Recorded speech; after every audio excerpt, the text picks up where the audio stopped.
We are tonight's entertainment. You will never find the more wretched hive of scum and villainy. Excellent! Hello and welcome to the Movie Mania podcast. I am your host, Bandit Incorporated, and I don't usually have to say that intro very often because normally Trey's here, and Trey is the host and Trey's the one who does all that, but he's not able to be here today. He's out with his friends, actually having a life and enjoying things.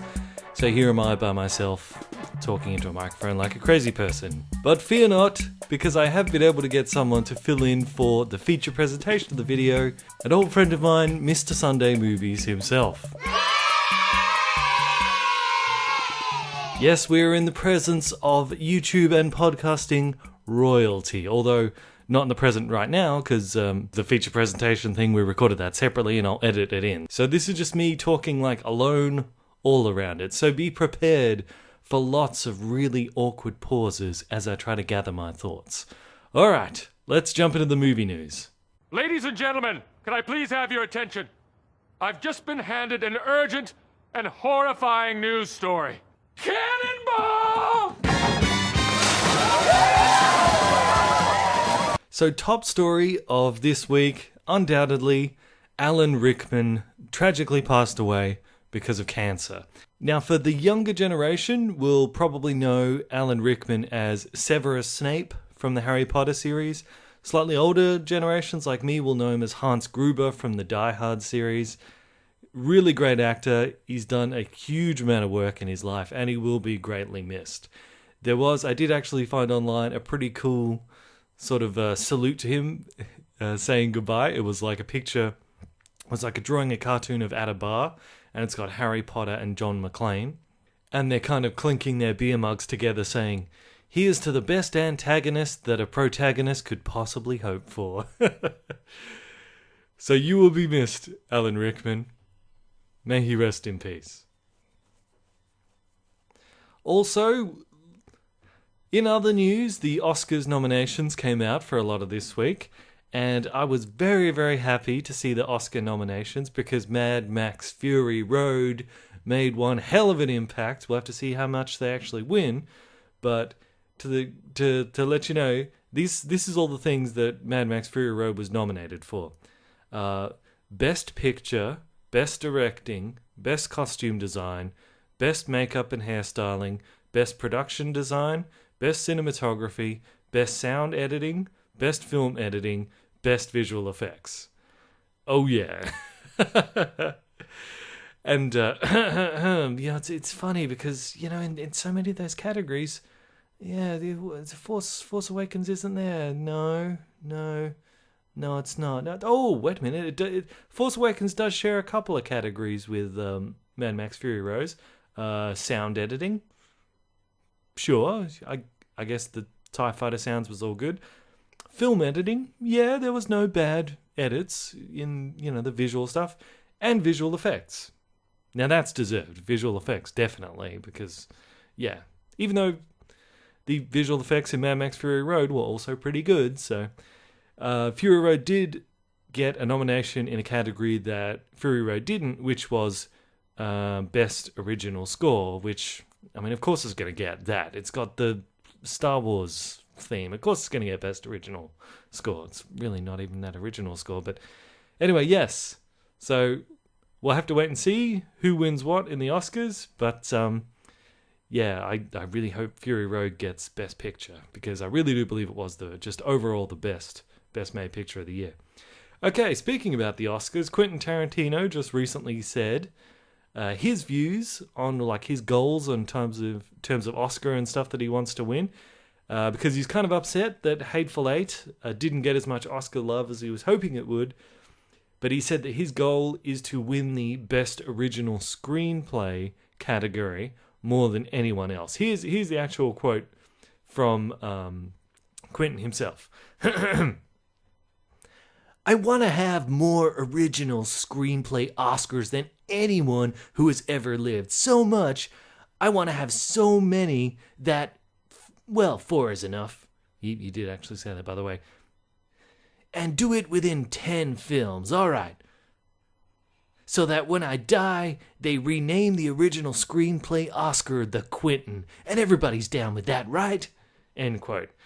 Well, I'm behind Quentin Tarantino on this. I hope he gets his 4 Oscar nominations for Best Original Screenplays, because yes, we do need original screenplays. We need more original screenplays. And as writers like particularly Max Landis has pointed out many, many times, it's very difficult to get new stories, original stories out there, because the machine that makes them up is not one that wants to take risks. So often the only times we get real original new concepts in movies is when it's a situation like with, say, Quentin Tarantino or with Christopher Nolan, where they direct it, they write it, they produce it, they do all that themselves. That's why they're able to, actually get a new story out there. Other ones where, there's the director, but then the writer's someone else and all this, and it has to go through all these checkpoints. It's very difficult for them to get a new idea out. So I'm totally behind Quentin, and I'd totally be okay with Best Original Screenplay being called The Quentin. So, also, Michael Bay has a new movie coming out, or has had a new movie come out, called 13 Hours, which I haven't seen yet. But apparently, it doesn't suck. Apparently, it's actually pretty good. Good on you, Michael Bay. The story's about a bunch of Marines that are defending an embassy, I think it is. I'm not sure what country the embassy's in. But and it actually seems to be pretty respectful of a true life event. Of course, not 100% accurate. There's one of a CIA agent that was actually there in the embassy has, said there's a bogus scene where apparently someone's been captured by the bad guys and the Marines want to go out and get them. But there's a CIA guy in the movie who's holding them back and no, it's too dangerous. And this CIA guy that was actually there, he's that never happened. We wanted to get our guys back. So, yeah, of course, there's always going to be stuff like that happens when you adapt movies. But hey, if that's the only, America kind of thing that Michael Bay put in there, then hey, that's a good return to form. Maybe he's not so bad, Michael Bay. Yeah, he is so bad. Okay, moving on. X-Men Apocalypse, one of the producers has said this is going to be the biggest movie ever. And he said it in the context that not only story-wise, because anyone who knows the backstory of the character Apocalypse, he's a big villain. He's all about taking over the world and this whole thing. So he says it's not just big in that regard, it's also big in terms of the emotions for the characters and all that. But they did say the same thing for Days of Future Past, and that was certainly big and it was certainly good, but yeah, I mean, I'm a little hesitant when they say stuff like this, but hey, at least it shows they're going all in. Finally, the upcoming new Die Hard movie called Die Hard Year One, which is apparently going to be an origin story for John McClane, which is strange because the first Die Hard movie was the origin of John McClane, really. Before that, he was just a regular cop. But anyway, they said in that even though it's set in some time ago and it's Die Hard Year One, so it's a younger John McClane, they said it is still going to have a lot of present-day Bruce Willis. Here's the exact quote from the producer. He says,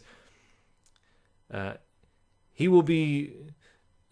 Bruce Willis will be more present than that. I don't know what he was referring to. This character, of course, is modern day, and the origin story, if you can call it that, has ramifications to the present day McClane. What it's not is it's not a cameo bookend scenario. It's a prequel, sequel, hybrid, because of course calling a movie a sequel, prequel, hybrid never brings up any bad associations. Prequel, sequel, hybrid that I really haven't seen before, and it's incredibly different. So what that sounds like to me is that there's going to be flashback, flash forward, flashback, flash forward quite a lot. But who knows, maybe they'll surprise us. But my skeptical brain is kicking into overdrive going, ugh, like that. Finally, final bit of news, Wonder Woman has announced some new casting material. Hey, remember how we were saying that Nicole Kidman was possibly going to be cast as Wonder Woman's mum, like the Queen of Amazon? Yeah, that's not going to happen. Instead, we're getting Connie Nielsen, who you might remember from Gladiator. She was like the queen in Gladiator, or she was the sister of Commodus, the emperor. Yeah, she seems good enough. So she's going to play Wonder Woman's mother, Hippolyta. Is that how you say it? Hippolyta. So, yeah, great. It's a shame that Nicole Kidman's not there, but hey, what are you going to do? So, moving on to the homework assignment. This week, each one of you has a homework assignment. You're going to go out, you're going to start a fight with a total stranger. You're going to start a fight, and you're going to lose. Well, there was quite a bit of homework for me to do this week. I had to finish watching the first season of One Punch Man, and I had to see Cabin in the Woods, both of which I did do. One Punch Man. I think One Punch Man might actually be my new favourite show. It's just so unique, and it just oozes creativity. I love it so much, and man is it funny. It's got like its own kind of style of humour though, but yeah, it's just so interesting and creative, and it's very kind of meta as well. Like it's taking a lot of superhero stuff, taking a lot of like Japanese anime, Dragon Ball Z kind of like fight stuff, and it kind of makes fun of that a little bit at the same time as while doing it. And yeah, it's fantastic. And I think it's interesting as well because, you know, with all this hoopla out there about Mary Sue's, you know, with the whole Force Awakens things, people saying that Rey is a Mary Sue. It was interesting to watch One Punch Man because the whole premise of One Punch Man is he's so strong that he just kills everybody with one hit. So at every battle that he's in ends in the same way, with he just like punches the guy and they explode, and then he's like, oh, you know. So you're like, well, where's the tension in that? But it's really interesting how they've done it, because you are still interested in what's going on, and there is still tension there. And I think part of it's because in One Punch Man, there's a lot of characters on the sides, like especially towards the second half of the season. There's a lot of characters, and every single one of them is really cool and really interesting in their own way. I particularly like Cyborg, who is One Punch Man's sidekick, because this cyborg guy, he's out there being a superhero, and he was struggling to defeat this one villain, and One Punch Man comes in after his clothes got ripped off through this whole elaborate series of events, so he's like nude and he just punches him, and Cyborg's like, oh, I've never seen such strength before, so he's like, please teach me, sensei. And One Punch Man's like, yeah, okay, I guess. But Cyborg's fantastic. I love Cyborg because like he's he follows. He's very much sort of like the Dragon Ball Z kind of type. Like he's got all these robotic bits, and he'll like analyze a threat, and you like hear his internal monologue of like, you know, this person seems to absorb power from the sun. Maybe if I cut off, you know, his access to the sun, or he'll analyze like fighting patterns and stuff like this, which is in like complete contrast to like One Punch Man, who will just kind of like stand there as like, you know, the bad guy throws attacks and then he'll just punch them. It's like totally unscientific. So I love the contrast between them. And there's also some really funny moments, like the interaction between him and like One Punch Man, where he'll be like, it'll go into like cyborg vision where he'll be over analyzing something. And like One Punch Man will be like, stop analyzing it.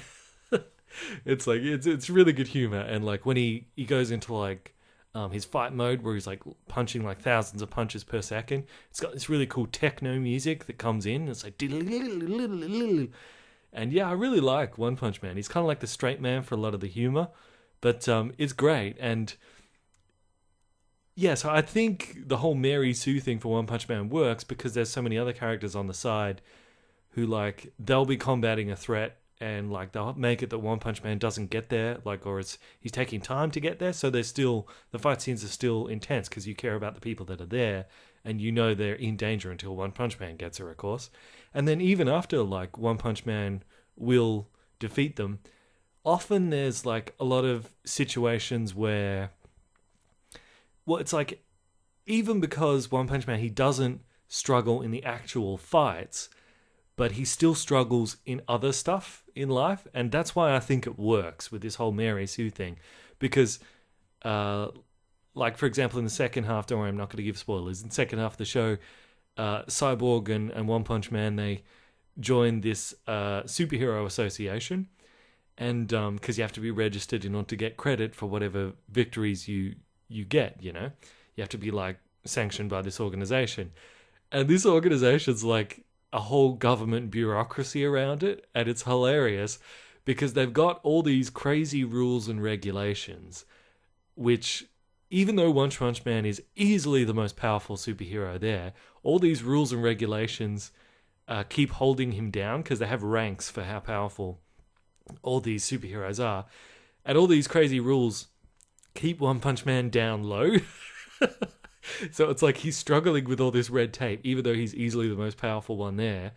And then, you know, when he shows like how good he is, like some of the other superheroes get jealous, so they spread the rumor that he cheats, you know, and at other times, like heroes might be fighting a bad guy and like maybe some of them like get badly injured or even killed. So then when One Punch Man comes up and takes him out, he'll like actually perpetuate that lie that he's cheating, because he's like, well, if I get all the credit for taking them down, it kind of like robs the sacrifice of all the other heroes who came before me, you know, and suffered all those injuries. So he'll pretend like he's a cheater so that people still think of the other guys as heroes, because they are still heroes. So even though he's a Mary Sue, they've worked in these ways that he still struggles and he still has to, you know, fight in those ways, but not in the actual fight. Those are always the easiest part. And yeah, it's just a fantastic show. I really love it, and I highly recommend you watch it if you haven't. And if you're into superheroes and stuff, which, I mean, most of us are, no doubt you'll love it. Okay, so my other homework assignment was Cabin in the Woods. And I gotta say, I'd heard good stuff about this, but I never really bothered to see it. But after last week, Trey was saying, Trey and Trilby were saying, you got to see Cabin in the Woods. Wow, it was really good. I really enjoyed it so much. And I won't give spoilers in this part, but in the timestamps below, like I'll talk non-spoilers and then I will talk spoilers. And you can use the timestamps below if you haven't seen Cabin in the Woods and you want to jump past the spoiler bit. I'll give you enough warning. So Cabin in the Woods, you know, it's interesting. I don't know if you could even really classify it exactly as a horror movie. It's actually more of a satire of a horror movie. But because it's like on the surface level, it's basically just your standard group of teenagers go to a cabin out in the woods, spooky things happen, and a whole bunch of them get killed. But then there's this other layer underneath it, and don't worry, it's not a spoiler me giving this away, like pretty much the first scene in the movie is showing you this. There's another layer underneath this, which is like that cabin in the woods is actually like the reason they're there, and everything that happens to them is very directly engineered. There's hidden cameras everywhere, and there's a whole organization which sets to actually manufacture these horror movie cliches, I think you could call them. And it's really amazing. There's this whole other reason as to why like this corporation does it, because doing this is kind of like creating a sacrifice to appease the old gods so that the old gods don't come back, because if the old gods come back, then we'll start having, you know, magic and sorcerers and zombies and werewolves and vampires and all these things running around, and we don't want that. So every now and then they have to do this, create this sacrifice, which is like all the horror movie cliches, where there need to be certain people, certain things need to happen in order to appease the old gods so that they don't rise. So it's this really cool thing where, like, on the one level, it's like just a generic cliched horror movie, but underneath that you see the guys in the control room. Like there's one scene where Chris Hemsworth, who plays a character in it, he's like, you know, the most important thing is that we all stick together. And then in the control room, they're like, oh, because, you know, that ruins everything in horror movies, because if people stuck together, you know, bad things wouldn't happen, but they always find an excuse to split up and be alone so the monster can kill them. So they pump in this gas that like starts to affect his judgment, and he turns around and he goes, you know what, we cover more ground if we split up. And they're all like, yeah, good idea. So there's like really cool stuff like that, which is kind of like meta jokes and all that, and it's got a great twist at the end, which I definitely want to talk about. So consider yourself warned if you want to go and see the movie and enjoy all the twist endings. So link down below, time code to jump ahead to skip the spoilers. 3, 2, 1. Okay, let's go full spoilers.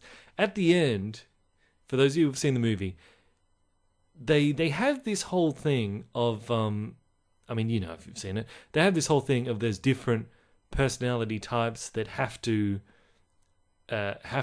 be in sacrifice. You know, there's the athlete, there's the, what's a politically correct term, loose woman, there's the scholar, there's the fool, and there's the virgin. Now,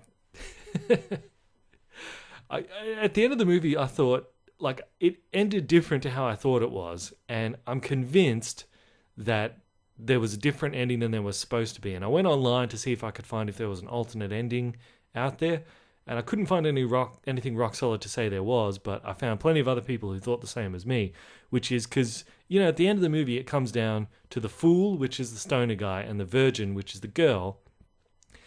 And I thought it was going to be that the types were actually, they were actually reversed, that the girl was actually the fool and the stoner guy was actually the virgin.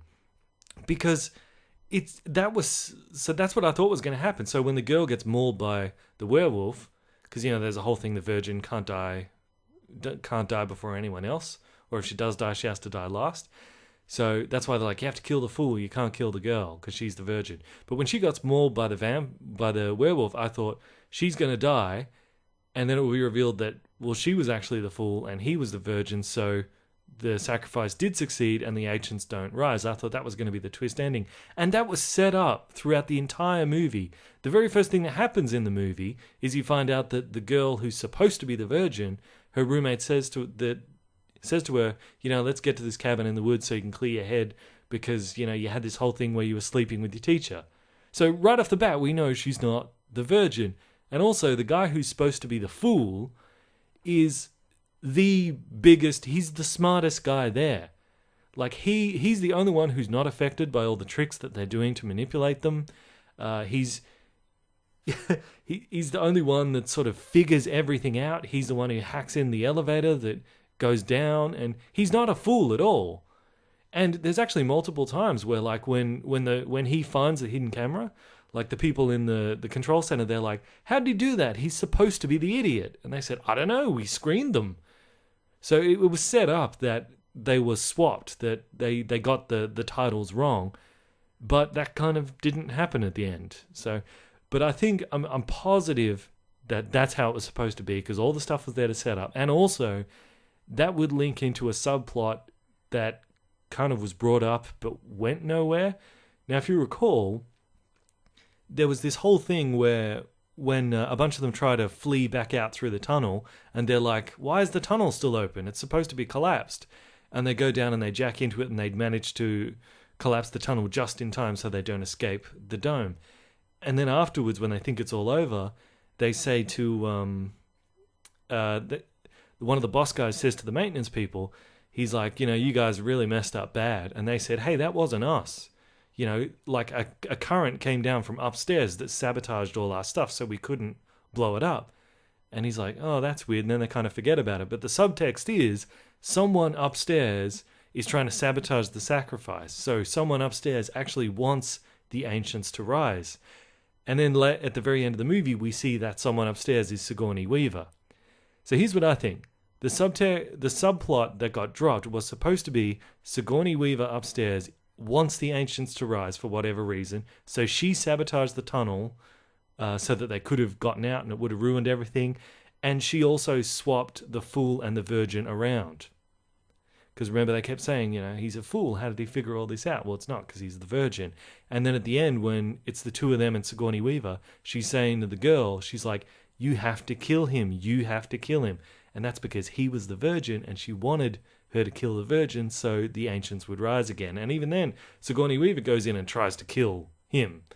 So I think that was supposed to be a twist that, you know, maybe leads up to a sequel where there's another group of people who are trying to sabotage these sacrifices from happening, who want the ancients to rise. Would it fit in with the whole switcheroo of the fool being the virgin and the virgin being the fool? I thought that was going to be the ending. Like the fool is holding the virgin, and she's like, because again, the so-called virgin said multiple times, you know, he's the one who figured it out. He's the one who figured it out. So I thought she'd be dying and she'd say, you know what? You're really not a fool. And then he could say, actually, I'm a virgin. And that's when we figure it out, that Sigourney Weaver swapped it all around. That's what it seemed like. So yeah, I guess that was the original ending, but they scrapped it and thought, hey, it's cooler if just the ancients rise, and I guess they threw in a line with Sigourney Weaver when she mentions that the girl's a virgin. She's kind of like, what? Sigourney Weaver says, well, we work with what we have. Implication being that they know she's not a virgin, but she's the closest thing to a virgin they could find. It's not that hard to find a virgin, guys, really. So I think, they changed the ending and they threw in that throwaway line. Anyway, I'm rambling now, so I'm going to stop talking. But yeah, Cabin in the Woods, really enjoyed it. Highly recommend it. And now, our feature presentation.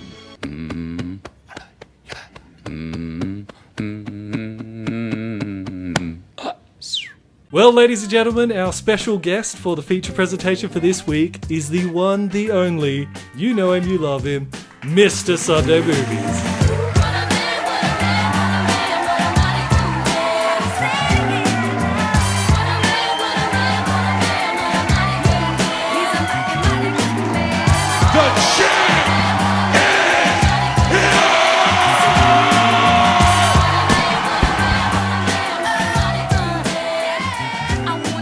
You said two things there that might not be true. Hey, sorry. Hey, thank you for having me. Know him, you love him. That's very presumptuous. You might know me. You might have some affinity for me. I guarantee everybody knows you. Yes, I bloody did it. Awesome. Thanks for having me, man. I'm glad we haven't done something together in a while. It's good to get back to it. It's been ages, hasn't it? Yeah, it has. Since what was it? The Sanspants stuff. Yeah. Oh man, that was ages ago. It was. Wasn't it? Yeah. So, ladies and gentlemen, originally what Trey and I had planned for this week is we were going to go through the movies of 2016 and we were going to vote either fame or shame for each one of them. And then towards the end of the year, we were going to see who got the most predictions right. Trey can't be here, as I mentioned at the start of the podcast, but Mr. Sunday Movies is here filling in. Now, Mr. Sunday Movies has already done his predictions on his podcast. I certainly have. So this is real. This is a real chore for me, just so everybody knows. No, that's fine. Right. So it's not too painful for you, Mr. Sunday. Yeah, the game that I thought you could play is, while I'm doing the fame or shame game with these movies, you could do the Price is Right. Now, for Love it. Those listening at home, what this is if it's a movie that Mr. Sunday Movies likes, the question will be, how much money would somebody have to pay you to not see it? Yes. So, like, if this was before Force Awakens, the question would be, how much money would someone have to pay you so that you don't see that in cinemas? In cinemas, so you can see you have to wait for it to... So you can see it eventually? Yeah, you have to wait for it to come out on DVD. Okay. So that means you have to put up with months and months of people giving spoilers and everyone talking about the movie and you don't know what they're talking about. Yeah, okay. And conversely, if it's a movie that you have no interest in, the question is, how much would someone have to pay you to make you go see it? Right, absolutely. In the cinemas. Good. Angry Birds. Okay. No, I'm sure it's fine. I'm just looking at the list here, and that's the one that jumped out. Ugh. I'm sure it'll be great. All right. I'm ready. Hopefully that's not too confusing for everyone, but no. Let's start with January 22. London Has Fallen. I vote shame. Shame. Totally shame. Why are you Even though I hadn't seen the last one. Okay. What about London Has Fallen do you hate? Is it... I'm just... This is a really great way to start it. Just based off the fact that I know nothing about the last one. And right. You don't need to know anything. From my very narrow experience, if it's not important enough for me to know anything about, I don't see why it should be all that important. So I'm voting shame. That's a really good point, because if it hasn't kind of worked its way into your psyche and you don't even know the basic outline, then you're right. That's a good measuring stick. Especially with people like us who are like, we're all about we're bloody on the pulse, mate. We're pop culture personified or some shit. I don't know. Oh, don't say that. No, we're really not. We're just two dickheads just yelling into microphones. I don't know. So where do you stand on that? Would you want to see it or would you not want to see it? I'm not against it, but was that this week? What's the date today? Yeah, it's in a week. Oh my God. Yeah. January 22nd. Look, I'm completely indifferent if that's an option. So, like, if I was, I guess, near the cinema and it was on, I would see it. But other than that, like, I wouldn't accept money for going to see it or pay money to not see it or whatever the thing we made up was. I'm indifferent. So if someone's like for you to leave your house and go to the cinema and see it, if someone's like, I'll pay you $100 to go do that, would you go watch it? I'd do it for nothing. I'd be like, I'd see that. That's like literally nothing. If they're like, I'll pay for your petrol, I'd be like, That's all right. You keep that. I'll pay the $10 worth of petrol. Or actually, it's not that much. Whatever petrol's worth. I don't know. Yeah, a solid mediocre rating. Okay. Absolutely. What about just after that, 50 Shades of Black? Look, I didn't see the film it's based on, and I think I'd probably be more likely to see this than the other one, but no, it'd be a lot of money. You'd have to pay me a lot of money to see this. Maybe, realistically, $2,000, maybe. Serious? If someone was like, here's $2,000, I'd be like, yeah, okay, yeah. Like, wow, man. What about you? You obviously, I can't imagine you care about this, right? Well, like, it's weird, like voting fame or shame. Like, yeah, I know it's going to make a lot of money, so in that regards, fame. But of course, it's going to be shame. Like, nobody's gonna. It's going to get bagged by everyone except the middle-aged mums who go and see it, right? And all the housewives that actually like that weird stuff. But you know what's weird about 50 Shades of Grey? Right. Like, that's Twilight fan fiction. So yes. the main dude, Christian Grey, is supposed... And the bondage is... Like, all his bondage stuff is a replacement for the vampire. Mm-hmm. So, like... But in Twilight, there's the werewolf guy. So what weird sexual thing could be represented by the werewolf? Right. You know, if the bondage stuff represents a vampire, because there is a Jacob or whatever his name is type character in 50 Shades of Grey. Is there? Like I didn't know that. Native American kind of looking dude. Is he like a rival billionaire? I don't know. I haven't seen it, but look, before we go, I just know I think he might only have like 2 scenes or something, but he's planted. You know, he's there for future use. Oh, okay. So I'm kind of curious to see what that could possibly be. It sounds to me like you need to do your homework, which is a section that you do in your show, and you need to see 50 Shades of Grey before you definitely see 50 Shades of Black, just so you can get all the amazing jokes. That's what I think. All right, I'll put that in my homework assignment for next week. Absolutely. But this just looks like I can't even... Like, I don't even know. I have nothing to say about this. It just looks terrible. And I wouldn't watch it under any circumstances. Yeah. Like, if it was on TV, if I was at somebody's house and they were like, do you want to watch this? I'd snap the DVD, kill them with a shard of it, or, you know. Yeah. No. I think it's different because, like, we talked about it last week when we did Worst Movies of the Year. Because we were like, there's lots of bad movies that you just see them and you go, oh, that's terrible, and you forget about them. But 50 Shades of Grey, it feels like it's actually hurting society. It feels like it's actually making people dumber. That's right. And the weird thing is, everybody seems to hate it. Like, even people who like the book, they're like, I don't know, these characters don't look like I imagined them. Like, nobody likes it. But, you know, like, people saw it, so whatever. What do I know? Nothing, apparently. So, there you go. Well, what about same release day as Kung Fu Panda 3? I got to say, that's probably a fame for me. Like, yeah, absolutely. I'm into that. Good. Yeah. Did you like the other two? Yeah, I love the other two. Cool. I especially like. Nice. I think I like the first one a bit more. And it's got a killer ending, man, and a great villain. Yeah. Yeah. And I love that, like especially for the first one, for a kids movie, the storytelling was actually really tight. Like like the move that he used to take out the villain at the end is sort of woven in earlier in the movie. And like kids' movies don't bother like planting stuff for reveals later on. So like apart from just being an all-round enjoyable kids movie, I was like, yeah, it's really, really well written and there's good like themes there of like forgiveness and redemption and all this stuff. So yeah, I'm really looking forward to Kung Fu Panda 3. Absolutely. And exactly, being yourself and all that kind of stuff that kids like or whatever. I don't know. But yeah, no, I completely agree. And look, it's probably not going to be amazing, but yeah, it looks really solid. And you know what? And it's a DreamWorks property that isn't the worst. So good for you, DreamWorks. So if I was like, here's $50 for you to not see it till DVD release, would you take the $50 or would you still definitely. be like... Yeah, absolutely. I'd take $50. Kidding me? I like this. If you offer me a sum of money and I'll be like, and I'll slap it away or I'll accept it. Yeah, I like that. Good. So right now I'm up $1,050. No, $2,050. Well, it cost you $1,000 to see London Has Fallen. Oh, it did, didn't it? Oh, man. I'm an idiot. All right, I'm keeping a tally. I'm at 1,050. 1,050. All right. How about February 12, Deadpool? Now, this is an interesting one because, like, I'm thinking, like, you know, we can normally get a sense for how good movies are from the trailers. And based off the trailers, this is going to be really cool. But I do have reservations. Like, I'm not sure how, like, the mainstream audience will really receive this. Yes. Like, what do you reckon? Do you reckon, like, the regular average moviegoer will go in and be like, oh, yeah, it's evil Spider-Man, evil, dirty Spider-Man, I get it. Or do you reckon they'd be like, what is this? It's a really good question. It's probably it's the biggest kind of action movie of the year, I would say. I mean, even though we've got London Has Fallen, but obviously this is kind of prepped to be the big thing. But looking at this as well, this is on the same date as Zoolander 2, so that might hurt it. That's but true. On top of that, yeah. I feel like this could very much go. People love the campaign and they like kind of love the idea of it, and then it will be like snakes on a plane and nobody goes to see it. So I feel like that could happen. Yeah. That being said, they have done everything right to get people in the cinema for this. They so have. They haven't missed a beat.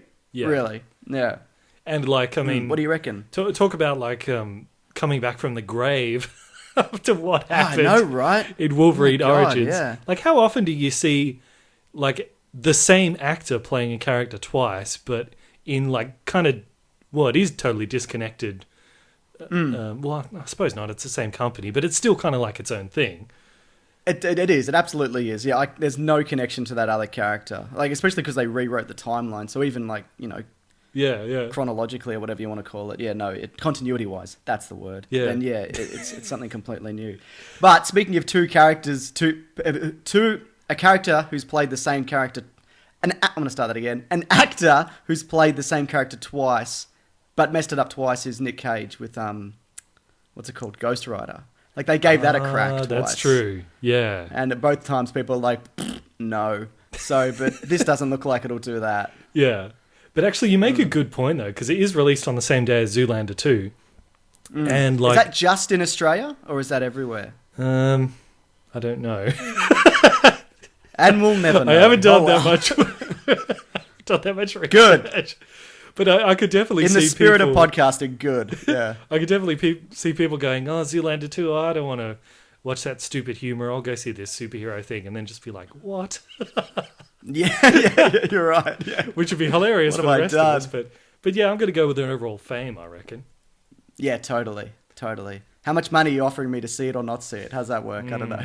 Well, since you're keen on it, if I was trying to get you to not go, I'd offer you $150 to not go. No, I'd go. I'd still go. Okay. You could keep your money.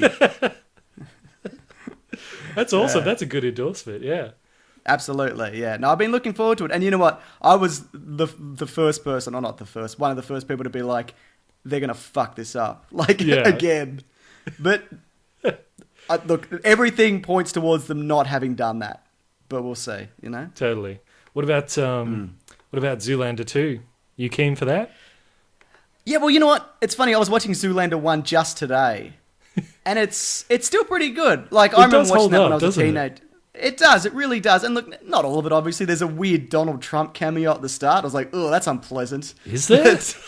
Yeah, like right at the start. He's like, Derek Zoolander's the best. I'm like, this guy. Yeah. God damn it. And there's like Paris Hilton. So it's very like of the time as well, which is kind of great. Yeah. But it's still pretty funny. So no, I'm definitely into this. What about you? Well, I'm definitely in because, like, I reckon from the I like in the second trailer where it had the bit where the camera's sort of zooming out through his brain and it's going out through all the different like neurons and connections in his brain, and you see one of them snap. And I thought, remember Zoolander had a thing where he couldn't turn left? That was probably the bit that snapped. Oh my god! His ability to turn left. That's amazing. So I thought Good either work. I'm overanalyzing or that's a really, really sort of meta joke in its own history. Yes. I should have done a Things You Missed trailer thing. Zoolander's brain snap. That's really good. Well done. Good spot. Yeah. Yeah, it's a solid like fame from me. I mean, obviously it might go the way of Anchorman 2, where it's still funny, but people go, no, the first one's better. But that's always going to happen, you know. And like exactly. I mean, it's been 14 years. Ben Stiller's pretty solid with comedy. He's not like Adam Sandler. He still makes good stuff. You're absolutely right. He does. What was the last one he directed was Walter Mitty, which isn't like, it's not a comedy, but I really enjoyed it. I think the last comedy was Tropic Thunder, wasn't it? Yes, which is amazing. So there you go. By the way, Deadpool, Zoolander, same day in the US. Oh, Just so we're okay, good. Yeah, so there you go. That should be interesting. So next one down is 10 Cloverfield Lane. Now, you have a complicated history with Cloverfield. Do I? Yeah, I hate surprise box stuff. To be like, what is it? And then it's like, it's a monster. It's like, great. Who cares? Like, that's not a twist. You just... And they tried to do it again in the trailer for this. Remember the girl, in the trailer, she runs to the locked door and she looks out. And he's like, something's coming. And you're like, yeah, it's a monster. We know. It's probably a monster. It's a monster again. That being said, I really want to see it. Like, it's... Really? Yeah, wow, man, that why really not? surprises me. I didn't think you'd be into it at all, considering the hard time you give Cloverfield as well. Oh, look, 10 minutes into the movie, I'm sure I won't be into it. I'll be like, they got me again. I knew it was a monster, and they did a monster. Yeah. But, no, look, I don't hate the first Cloverfield. I hate mystery box shit. Yeah. That's what I hate. Especially really obvious mystery box. Exactly. If it's got a great twist and a premise and whatever... And because a lot of that is kind of missing in cinema today, where you kind of don't know the full story going in. Say for like they did with Star Wars, like that perfectly handled. Do you know what I mean? But I feel like the one twist in this is probably going to be it's a monster or it's a bunch of monsters. You know what I mean? Yeah. So, but even then, if it's handled well, great, whatever. I think I'll see it. like for me, I'm actually going to go with the shame instead of the fame. Because like even though just based off what we've seen so far, just that trailer, that does seem intriguing. I just think like a sequel to Cloverfield, like that's really a premise that you can only really get one movie out of. And the whole first movie was mostly the found footage thing. So I just don't see how they could do anything else with it that could make it rise above just a meh sort of level, you know? Yeah, right, sure. Yeah. Well, there is there's one of the many, rumors and speculation is that it's not actually set in the Cloverfield universe and it's an anthology film. So it's just like you give Cloverfield the name of a different kind of horror, monster, whatever kind of movie. You know what I mean? Like, how the second Halloween movie, Halloween 3, Season of the Witch, has nothing to do with Michael Myers. So there's that kind of thing going on. But I feel like if they did that, then that would also upset people. Like if there's no monster, and I think that would upset me more. It probably would, yeah. Yeah, that'd probably upset. Oh, I don't know. Yeah, like so. You'd be like, brilliant, no monster, you've done it, cinematic triumph. You got me thinking. So it could be a thing where it's not a direct sequel to the other. It's just another movie under the umbrella. Yeah, it could be a totally different monster. They could be on another planet or something. Yeah. See that? Yeah, I'm into all of that. Yeah. Interesting. So you're not going to rush out then? Oh, for Cloverfield. Yeah. Probably not. No. You know, I think this is one of the ones where I'd wait to see a couple of the reviews to see whether it's worth my time to head, because I got to drive 45 minutes to the nearest cinema. Yeah, that's so I just go. If the reviews trip. are good, I'll go see it. If not, I'll just wait. Yeah. Yeah, fair enough. How about you? Would someone have to pay you to either see this or not see it? Or would you like? I think you know what? I'd want to see it because I don't want it spoiled before I go in. Does that make sense? Yeah. Yeah. Unless it's like a lame thing. If like somebody goes, it's just a monster, or there's no monster and it's set in a different universe, then I probably wouldn't go. I'll be like, well, there you go. So yeah, I don't know. Indifferent. Whatever I said for London Has Fallen. Okay. The next. No. To be fair, I do want to see it. I do. Yeah. Sure. Well, the next one's Divergent 3, or what is it? Insurgent, or what's it called? I couldn't. I said the wrong thing when I talked about this in my podcast, and I got people correcting me, but I can't remember what I said or what they said. So I'm no help. Yeah. Like, I don't know. I'm just going to go with shame. Because, I mean... Have you seen any of those? No. So it's the Divergent series, Allegiant. How do you say that? Allegiant? Allegiant? Allegiant? I don't know. Whatever it is. I'm going to go with Allegiant. Since neither of us know it, let's just skip it. Absolutely. No, I don't want to see any of these ever. Once I was on a plane and the person next to me was watching one and I was like, that's as close as I ever want to be to that movie. So, no. looks boring, and everyone in it looks bored. No, none of it. And like I feel like Hunger Games is kind of the best of the young adult genre. Yeah. So I don't like. Yeah, and they're not that good. Like, let's be honest. No. It kind of follows the two. Daniel Craig Bond format, where it starts good and then it just slowly kind of declines. Exactly. Maybe it spikes every now and then, but yeah. Well, let's jump into the one that I'm totally split on, which is March 26th, Batman v Superman, Dawn of the Justice League. Yes, that is the name of that movie. I am. So, when you say split, I know you're kind of like, Yeah. What about it? What are you apprehensive about? I literally have no idea how this is going to turn out, but I know it's either going to be really, really awesome or really, really terrible and nothing in between. Oh, so you don't think it'll be like Man of Steel, where like some people love it and some people hate it? Do you think it'll really, it's one or the other? No, I don't think it could be. Like, I mean, it could be Man of Steel again, but I think because we've already had a Man of Steel, people's perceptions will drive it into the terrible realm. So that's why I think it's either going to be make or break for Zack Snyder in this DC cinematic universe.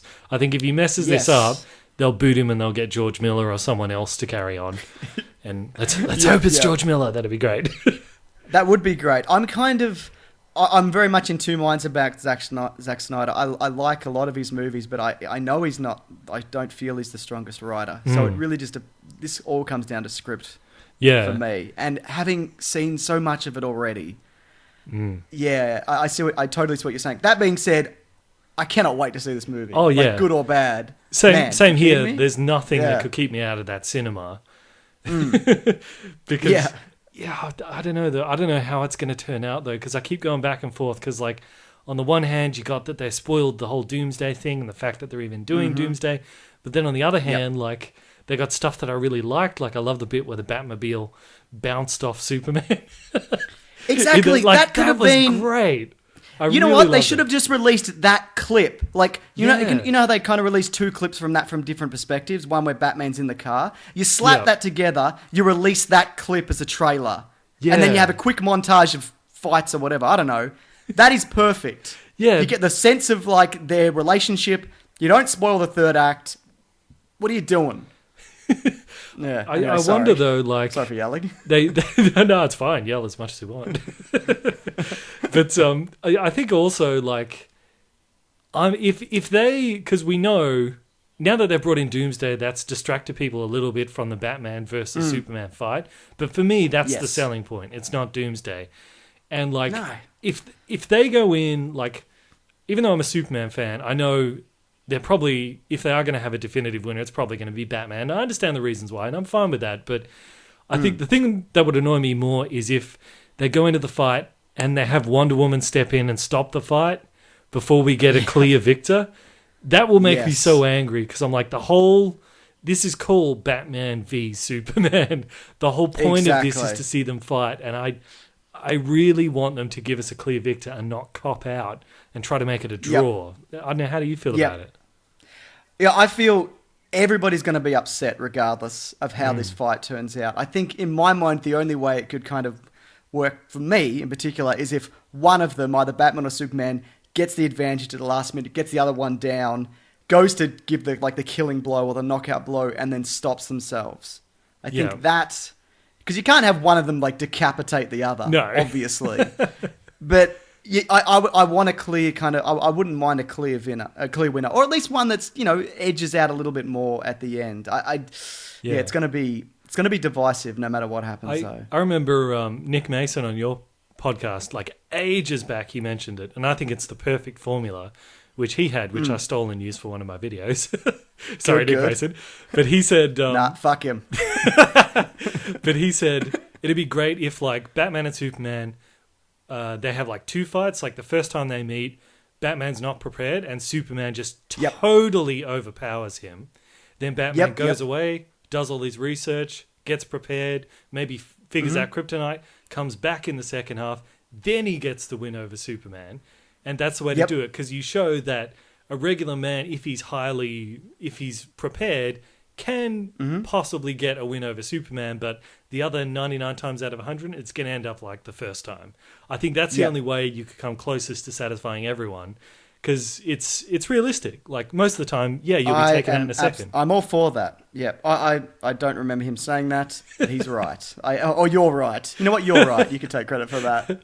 Yeah, no, that's good, because it shows both of their kind of strengths and weaknesses. Yeah, yeah. Because I did hear a couple months back that there is going to be more than one confrontation, and now that we've got these extra clips, it does kind of look like that Batmobile one might be the first one, where Superman's obviously got him.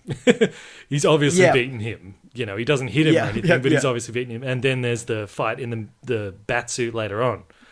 So it looks like they're going to go that way.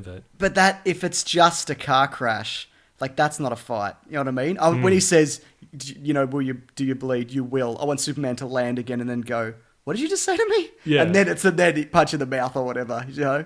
I hope that's not the whole confrontation. I hope there's an actual fight where Batman's trying different stuff. It might be something like, because, you know, we saw there's that shot where he's shooting at him in the Batplane. It could be he attacks him with the Batplane, Superman rips it apart, he jumps in the Batmobile, he rips that apart, and then Superman's like, are you done? Enough. And then he flies away. I think that Batplane bit is him going at Doomsday, though. I think that's cut that way. Yeah. It could be. But I don't know. It's a bloody mystery. For 2 more months, or whatever it's out. Yeah. But yeah, I'm so looking forward to it. But I have no idea how it's going to turn out. But the fan in me is hoping that we'll go Fame. Yes. Good. I like it. Well, I will see that movie. Whatever money you're offering, I will put it away. If I go, here's $500 to not see it until DVD release, would you take it? Can I pirate it? No, I'd have to go see it. Do you know why? Because I think I'd probably, maybe not. I wouldn't make more money, but I'd make a lot of some money in YouTube revenue. So maybe I'll be able to make that back. That's the loophole. I was hoping you wouldn't think of that. Nice. All right, good. Okay, let's say I don't have a YouTube channel. Then no, I probably wouldn't take it. I probably wouldn't. I'd have to go see it. I agree with you. I don't think I would probably You'd have to offer me like a lot of money before I would not want to go and see that. Absolutely. Even then, I'll probably then sneak off and see it. So yeah. April 15, we got The Jungle Book. Yeah. Okay. That looks fine. Yeah. That's the one with Scarlett Johansson is voicing the snake and all that, and correct. And Bill Murray's the bear, and you're pretty. I'm not a massive Jungle Book guy. Like, if this was like a live action Lion King, or as live action as you can get, I'll be like, hell yes, I'm well into that. Yeah. Even though you probably shouldn't remake the Lion King, but I don't care about the Jungle Book. That being said, I like Jon Favreau. I like all the new technology they've kind of peddled out for this. Like, that's a CGI jungle. Like, that's insane. And maybe in like 5 years' time, you'll be like, that looks like shit. But no, I'm all for it. Yeah. What about you? Yeah. Actually, to be honest, I probably won't bother seeing this. Yeah. You're probably. I just don't feel the need, and like, there's Legend of Tarzan later on in the year, so I'm like, they're both kind of similar. Yeah, that's right, exactly. But I do think, I can't remember where I read this, but someone was complaining like, everything in the Jungle Book CG, I want practical. It's like, what, do you want them to take a kid and put him in there with an actual bear? I kind of do. Now that you say that, actual giant anaconda. That'd be awesome. I hope they mix up the bear from what is it? From the Leonardo DiCaprio one. Yeah, exactly. They're like, oh no, we bought the wrong bear. Oh no. Yeah. Yeah, that'd be good. It's just 2 hours of this kid with just like absolute terror on his face. Yeah. All right, Captain America: Civil War, May the 6th. A solid month and a half after Batman v Superman, because they moved it down. Yep. I reckon you got to go with Fame for this. Oh yeah. Does all the promo stuff for this interest you? No, not really. Really? No. Is it? What is it? Is it just like, we've seen these guys before? Like, yeah, it's like it's like, it's Captain America and Tony Stark being angry at each other, and I was like, they're always angry at each other. You know, they're always fighting in every movie. Yeah, and I don't like that. It seems, just based off what we know so far, it seems like that whole superhero registration act thing that you and me did. I think that was the last video you and I did together. is yeah, we did. Yeah, they've just thrown all that out and they've just made it more about Captain America. I'm going to look after Bucky because he's my friend, and then Tony Stark's like, well, he killed my dad, so or grandfather or whatever it was. So I'd rather the political stuff because I think. All right. That at least... You want like a Phantom Menace-esque kind of... Yeah, I want those count. Senate meetings. No, because I feel... Do you want weird, like, S.H.I.E.L.D. guys on screens talking to Nick Fury? One of them's Powers Booth for some reason. I don't know. That's right. Yeah. No, it's... No, I just feel like because that's like a really good reason as to why two heroes would fight, which I think, even if Batman v Superman turns out best case scenario... They're always going to struggle to come up with reasons of why they'd fight each other. But Civil War has a really good reason where you can genuinely understand both sides. And I think to not use that is kind of a waste, you know? Sure. I think the Bucky thing, though, is just kind of it's like the spark. Do you know what I mean? Tip of the I feel like iceberg, all the kind... Exactly. Like it all builds up, and that's the thing that kind of pushes it over the edge. Because I think there's some kind of international incident, and then Bucky's blamed. And then I think that's how it kind of all kicks off. So I think the Bucky thing is part of it, but I think, because Captain America wouldn't be able to rally all those people if he's just like, can you help out my mate that's killed a lot of people? Like, I feel like there must be political stuff in this, like more than we're aware of.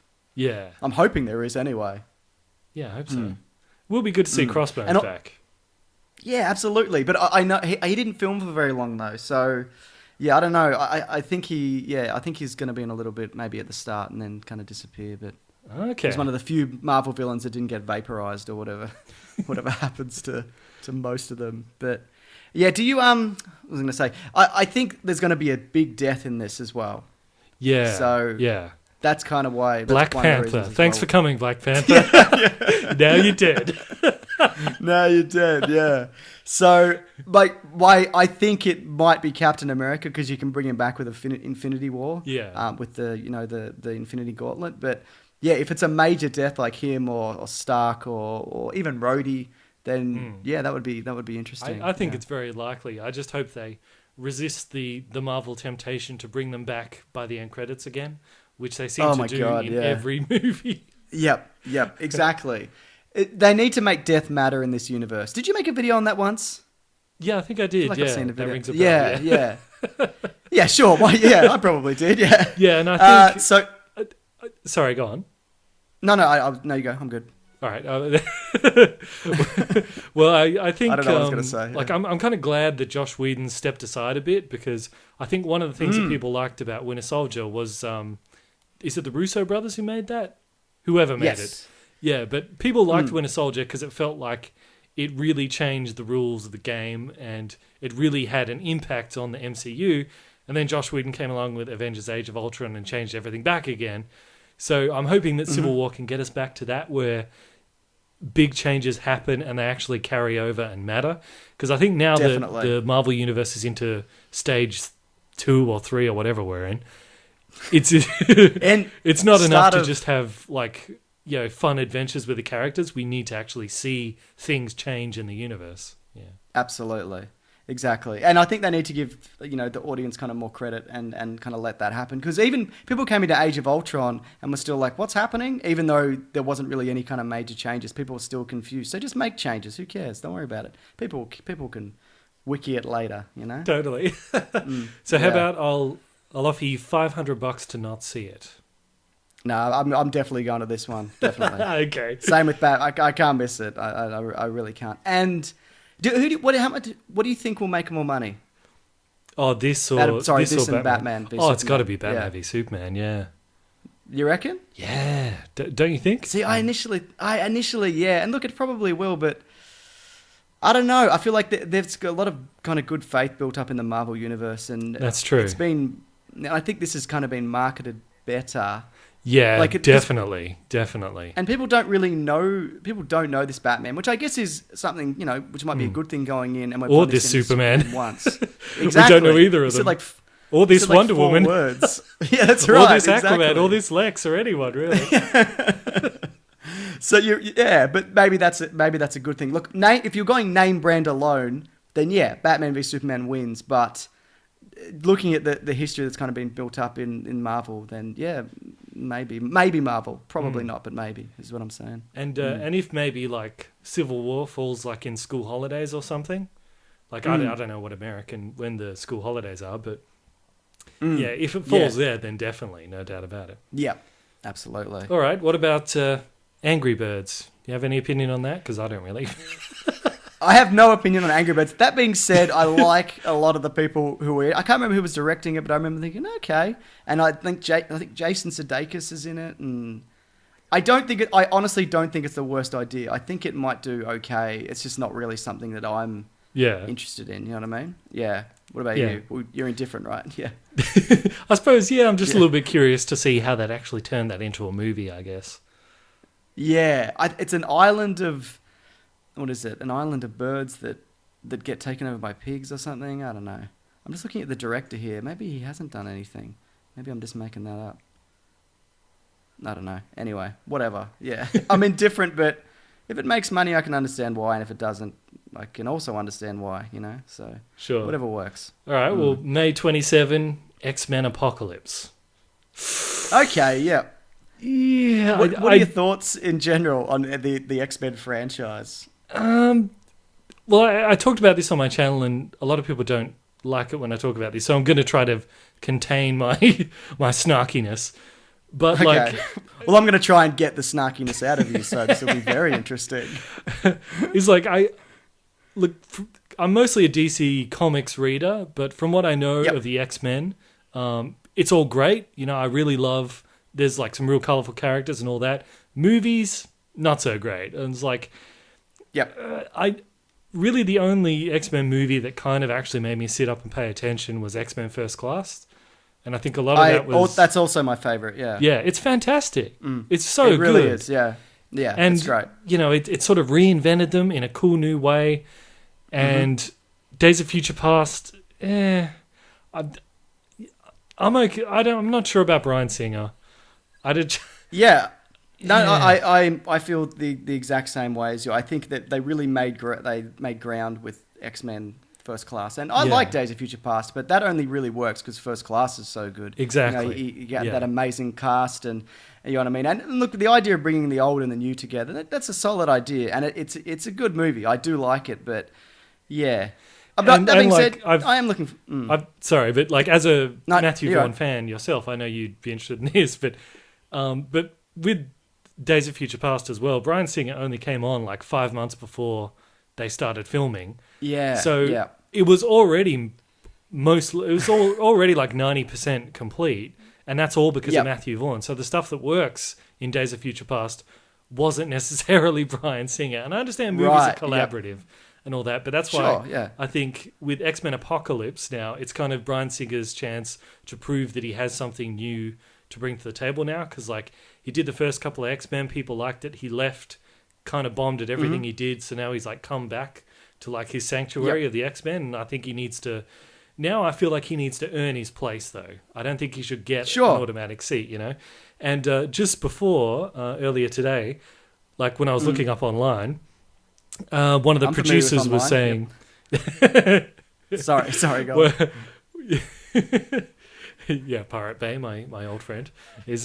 But one of the producers with X-Men Apocalypse was saying, this is one of the biggest... No, he said, no, this is the biggest X-Men movie we've ever done. I'm like, didn't they say that for the last one? I don't What think does that mean, though? Is it in terms of cast? Is it in terms of money? Well, he was talking... Scope? Like, he went on to say kind of because of the stakes, because of Apocalypse and what he's all about. It's big, obviously. And then he's like, but emotionally it is as well. And I was like... you know, I don't think X-Men needs to be big. I think it needs to be good. No. Absolutely. If he came out and said, it's pretty good, would you be like, okay? Would that? Yeah, that's true. I mean, would that sit better with you? I want a producer to come out and go, it's fine, you know? I mean, it'll kill 2 hours. Even though we've got millions of dollars invested in it, if you don't want to see it, it's fine. You know, that's okay. You're probably busy. It's fine. Yeah. Did you like the trailer? Not really. Nothing really popped off it for me. Sure. I don't know why I'm so negative about it. I know you're more. Yeah, man. Why are you so negative? I don't know. I'm just a deeply hate-filled person. Oh, that's probably it. Yeah. Hey, I just noticed we've gone past 40 minutes. You want to Nah, If you man, want, I'm we good. can Let's bloody do We're it. good? All right. All good. Yeah, all good. So even though this will probably come back to bite me, I'm going to go with a shame for X-Men Apocalypse. Okay. No, I'm going to say the opposite of shame and Fame. reject money and all that kind of stuff. Fame, yes. I don't know that applies to me. But you know what? Put the costumes in. I'd feel a lot better about if they had the costumes. Yeah. X-Men's the kind of It's- universe where you can get away with having like super elaborate costumes. Exactly, especially now. I mean, Yeah. we went through all the dark leather and stuff, and you're still bringing out like black armor. What are you doing? It's the 80s, man. Like, it should be all spandex. Yes. God damn it. But Anyway, like, again, whatever. that's where First Class was a really good. The costumes in that, they had the blue and the yellow, but they didn't look silly. Like, just get those costume designers to do it again. Like, they know what they're doing. Yeah. They really do, yeah. And Kevin Bacon, Anyway. man. He's awesome. Yeah, and Kevin Bacon. How could we forget? He had a coin through his head. It was pretty good. That was such a great ending. I love that bit. It was, Where he's yeah. just slowly Great pushing it through his casting, head. all around. All right, Teenage Mutant Ninja Sweet. Turtles, Out of the Shadows. Yes, I'm the really video game or the excited for sequel? this. Yeah, sure, absolutely. Yeah. Did you like the first one? I never saw it. Really? But you're excited for this one. Well, it's- That's funny. I don't know if you're like, I don't know exactly how old you are, but I know because I'm like, I grew up when, and I was at exactly the right age for when Ninja Turtles was at its peak. Like, Yeah, of like the popularity. 90s, man. Yeah, You're a totally, I 90s was, kid yeah. too, yeah?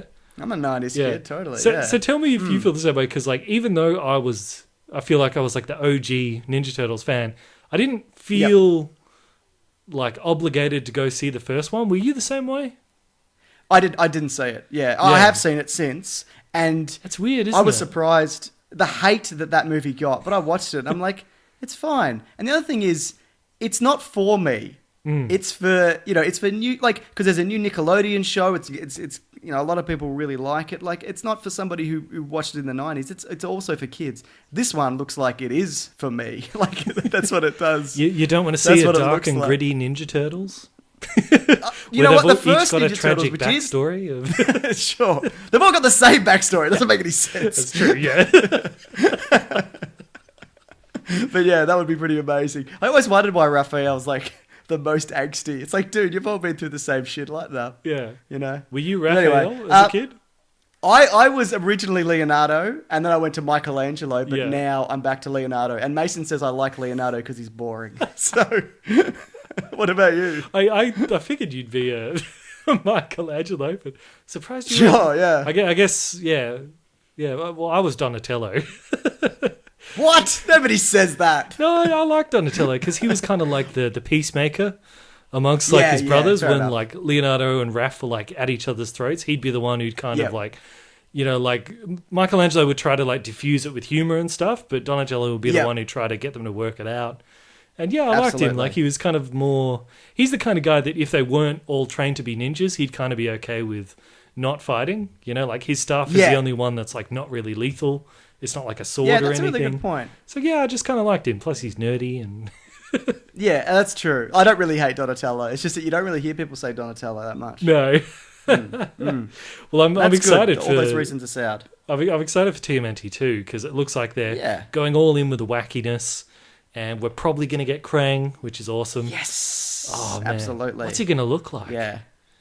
I hope he looks real weird. I hope he looks exactly like he does in the cartoon with Yeah. the weird body. Like, I want to Yeah. see exactly like the animated Krang, but brought to life Yep. with the most modern CGI. I want to know what that Yes. looks like. absolutely. Yes. That'd be so Oh, amazing. man. That might scare the kids, but I don't care. Who cares? It's not for them, it's for us. We established that. Are you going to go back and watch the first one? I probably will, like just before the movie comes out Yeah. or something. Yeah.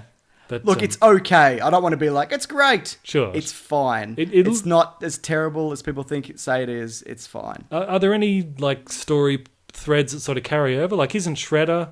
Didn't he get like ooze on him or something at the end? Yeah, of it? Shredder fell to his death, but then he, as he always does, as his tradition, but then he Yeah. gets a little bit of ooze on him. But in this one, he's played by a completely different actor with a completely different shaped head and facial hair, and he has hair because he's Yeah. bald in the last one. He's all scarred. So I'm assuming he got healed from the ooze, or he's a different guy. I don't know, but they recast his daughter as well, so this is pretty much really? a reboot, this whole thing. Yeah. It's all... Okay, it's all so it changed. sounds like, it doesn't sound like they're really all that connected. But no, it looks like fun. No. Yeah. Yeah, absolutely. And Bebop and Rocksteady. So we should probably mention that. And Seamus is he Rocksteady? No, he's Bebop. Is he? I know they race swapped them. Oh, that's right. Yeah, I remember that because Seamus, he's a wrestler in the WWE, but he like legitimately has a mohawk.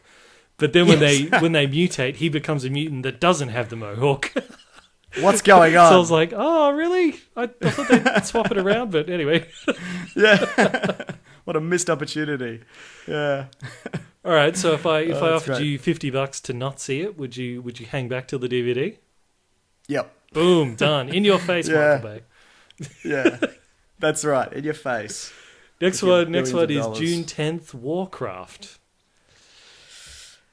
I want to see this because I want to know what is going to happen with this. There's a lot kind of riding on this in Assassin's Creed. More so this because it looks very expensive. What do you reckon?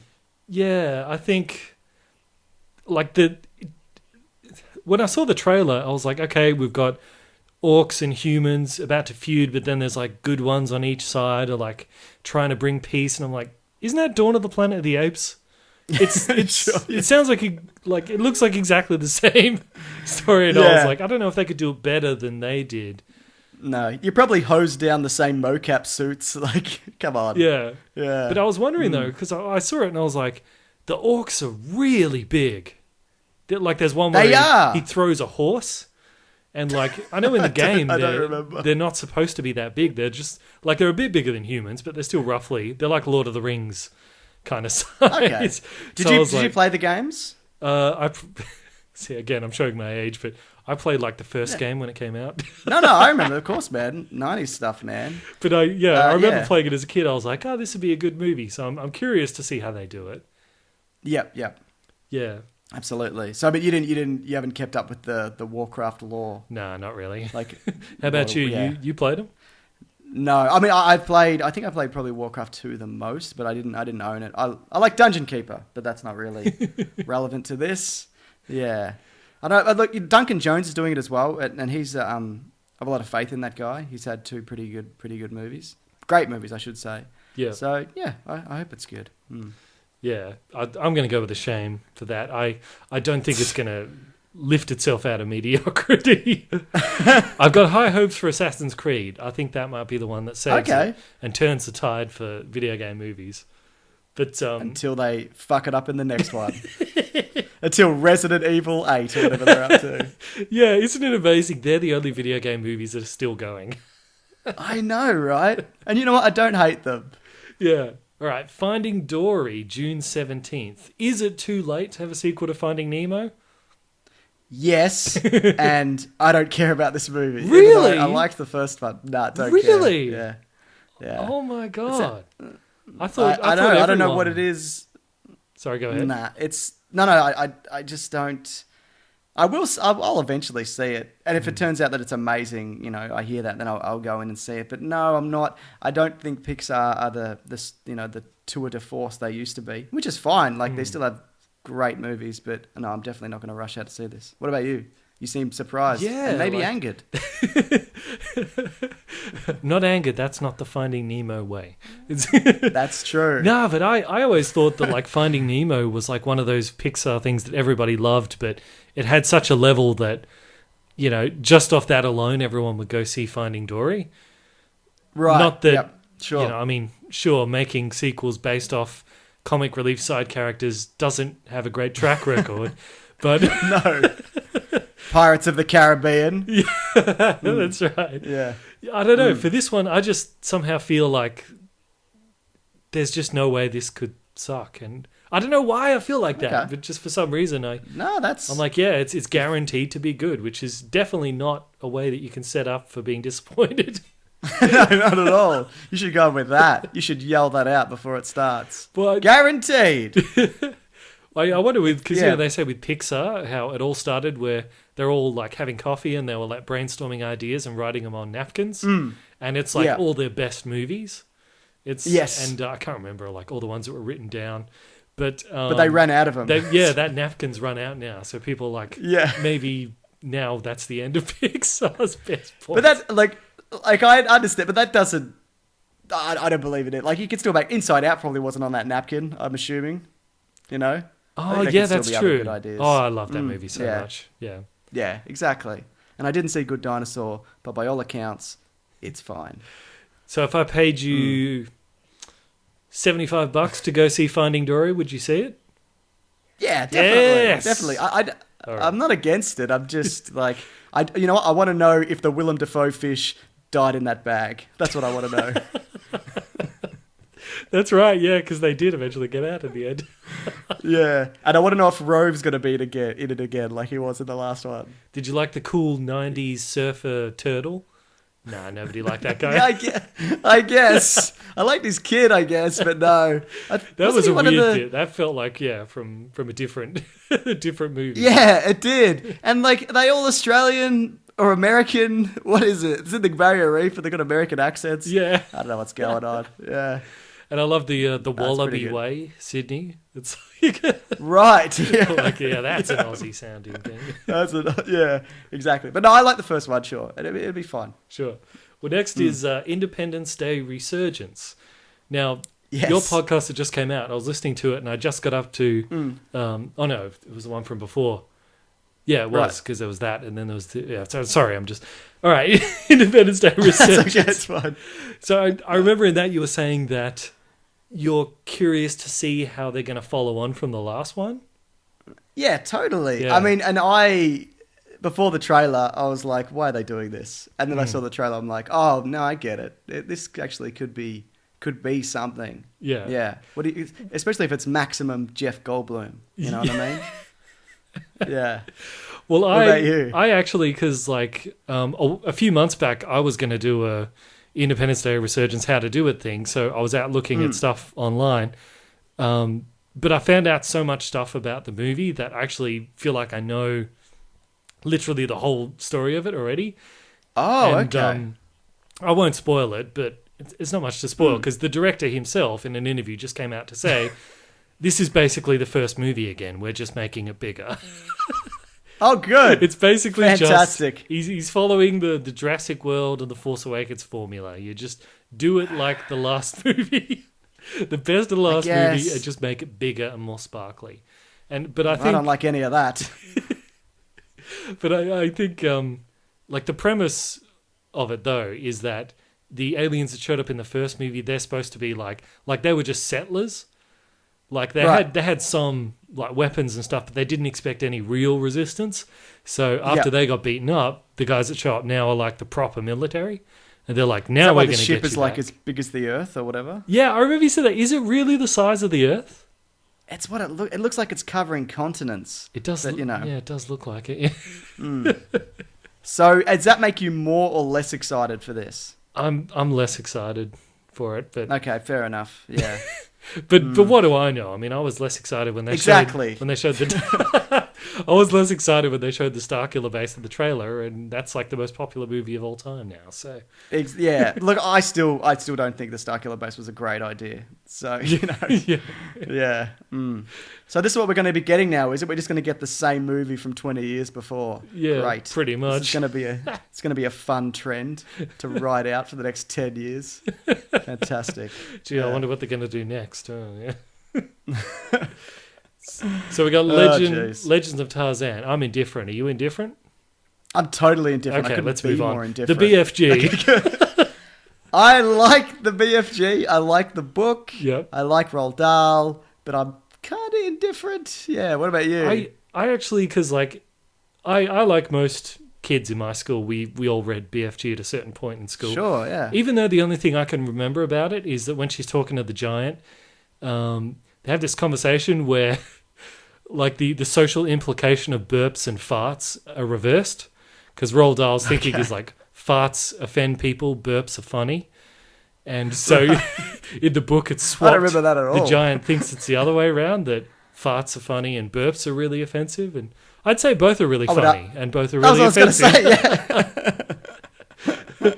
But given the age really I was depends when I on read where it, you that's do the them. bit I remember. But absolutely, yeah. But I remember they had really eats cucumbers, but they're really bad. I remember that. She hides behind his ear. Yeah. I don't know. I get a feeling though that this could be something special. Yeah, totally. Spielberg's still got it, you know. I didn't see Bridge of Spies, but by all accounts, it was a movie that came out. So it was fine. Yeah. Yeah, it was good. Yeah. Okay, cool. Yeah, that was more serious Spielberg, but it was good. You know, it was a solid movie. No, I'd go with Fame for BFG. And I will go see that. Oh wait, how much money? If I offer you give me $50, if I offer you $50 to not see it, would you not see it? Yes. And that could take that, Spielberg. Take your whimsicalness somewhere else. Nobody liked Munich. No, I haven't seen it. What about Star Trek Beyond? Yeah. Okay. Did you like that trailer? Let me tell you something. I'm a Star Trek fan. Cool. Like from way back, yeah. Yeah. Like I try to suppress how much I love Star Trek. But, yeah, you probably should. Yeah, it's not as socially acceptable as being a Star Wars fan, but that is true. There's a bit of a stigma, isn't there? But why can't people just like things without, you know, you're not running around in a bloody Star Trek outfit, you know what I mean? Like, it's okay to like stuff. It's fine. And if you want to run around in an outfit as well, that's also fine. Anyway, sorry, what were you saying? I wear it under my normal clothes, so no one knows. Good, just in case, yeah. But yeah, isn't it great that they brought extreme sports and dirt bikes and punk rock back to Star Trek? Because we've always thought if there's one thing that Star Trek's missing, it's extreme sport and punk rock. Yeah, it's just that was the bit with the dirt bike is the bit where I'm like, what? Like, that was the bit. Why did you get the Fast and the Furious director to make Star Trek? Could there possibly be a worse fit? I'd take the Looper director before that. I actually like Looper. That's why I think he'd be really good. That's right. So you take a better director than this guy who you hate. I understand. Yeah, look, valid question. You get that guy because he will make a fun action romp movie that has nothing to do with Star Trek. That's why you get that guy. Yeah, so I've given up hope that it's going to be in the spirit of what actually Star Trek is. Because, I mean, Star Trek, it's only ever really worked as a TV show. It's all the movies have had problems. That's why they have the whole thing of the odd-numbered Star Trek ones are usually the bad ones, and the even ones are good. Yep. So you get a few turkeys along the way, but I don't know. It's just, let's not forget that Star Trek Into Darkness cured death with the magic blood. Yes. So they made interdimensional... They can beam people from planet to planet. So every single time, if anyone ever gets hurt in this movie, I'm going to go, we'll just use magic blood. Or like that bit in the trailer where Bones and Spock are stuck and they're like, oh, I guess we're finished. And Spock gets beamed away. I'm like, oh, they probably just beamed him right back to Earth. Just beam Bones back. No one's in it. That's right. See, you can't do that. You can't bring in something like that. Because from that point on, in every situation, people are like, we'll just beam them out. You know, yeah, absolutely. So you're saying TV series, that's what you want to see. Not necessarily with this cast, but just a new TV series. Yeah, well, there are rumbles of that. Yeah. And that would make me very, very happy to see another TV series. Have they talked era? Well, there's... well, it depends, because there's two different shows out there. One's based around Worf, he's the Klingon guy, and that will be set... let's just say it will be set close enough to the last stuff that Patrick Stewart could still come in as Captain Picard if he wanted to and play himself at that age, which is great. Yep, I'm okay with that. Yeah, definitely. So and if Liam, if Spock was still alive, they could bring him in too. So totally, yeah. But like that'd be good. The other rumors of the other show that's around, I'm not sure exactly when they're going to send it, but I'll take anything. I don't care. But I'm happy to cut off. Sorry, go on. Did you like the old one? No, you're right. Did you like not the old one, the last series? Enterprise. Deep Space Nine. Oh, Enterprise. No, wasn't it? The prequel one. Oh, that's right. Yeah, that's right. That's not so good. No, that got cancelled after a couple of seasons. Probably for good reason too. Take that back, Ella. Yeah, yeah. But like with Star Trek Beyond, as a Trekkie, I'm happy to cut that and not consider that Star Trek anymore. Sure. But just out of spite, I'm going to say shame. Shame, Star Trek Beyond, and I hope you die a horrible, horrible death at the box office. Do you remember there was that very, very brief window where Revenge of the Sith had come out, and then they made Star Trek, the reboot, and everyone went, "That's what Star Wars should have been." Yeah. And for a brief window in time, Star Trek was cooler than Star Wars. It was. Briefly. It was. Yeah. Yeah. Then they bolstered it up straight away. So. And I'm sorry, like, because for those of our listeners know that me and Trey have had many, many arguments about Force Awakens, and I know you love Force Awakens, but Yeah, I like it. Like, I wouldn't say I love... Yeah, sure. I enjoyed it. Anyway, sorry, go on. But there's undeniably, like, it's a good thing J.J. Abrams isn't sticking around for the next one, because Agreed. like, there's a lot of similarities between Star Trek 09 in the way that it was made and Force Awakens the way it was made.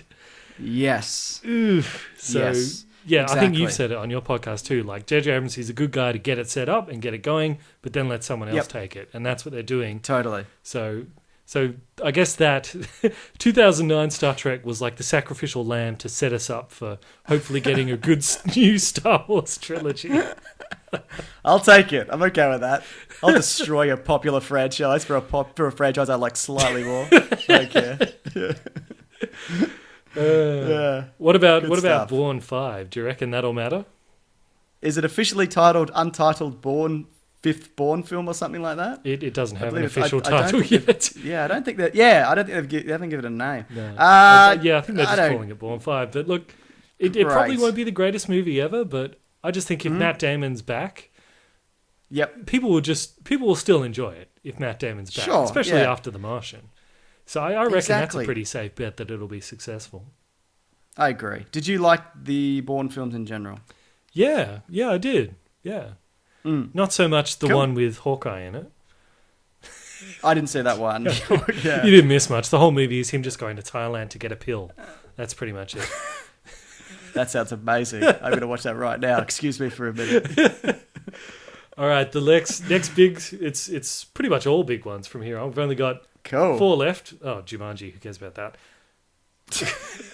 Scratched. Yeah. Suicide Squad. Do you think... Very excited. Sorry, go really, on. are you more excited for this than for Yeah. Deadpool? That's a good question. Because I think they'll probably have similar issues with mainstream audiences. Like the Right, whole Deadpool right. and Suicide Squad. But this one has the Joker, Ooh, and that's true. why it will do better. Yeah. Yeah, and Batman, we know he's in it. Oh yeah, and Batman. Yeah, He's yeah. probably just Batman. a few cents, yeah.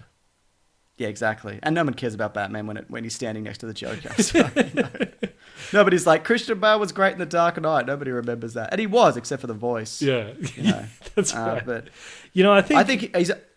Sorry, go on.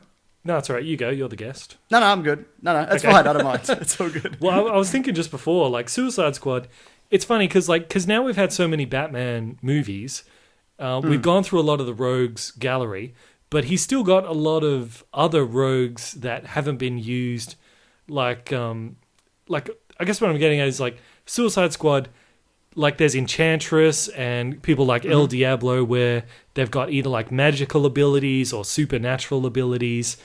And Yep. the other Batman movies in the past have stayed away from that.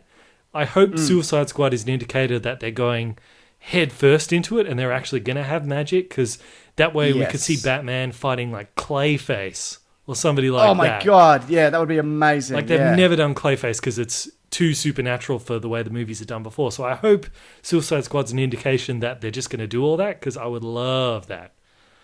Totally. Maybe that creepy Completely little agree. Mad Hatter guy. That would be awesome. Even like the Arkham games were great at that, because you'd go into like the Penguin's lair or whatever, and the Mad Hatter little wooden doll is just sitting there in a glass case. Like, that was so good at, like, kind of setting up different villains and things like that. You know, despite the third game being mostly driving around a tank. Tank did you play Simulator. those? Tank Simulator, exactly. I But played the I want to first see one, a yeah. supernatural thing. Okay, cool. Yeah. Like, I want to see supernatural stuff. I want to see, like, a Batman who's not basically a cop with eyeliner.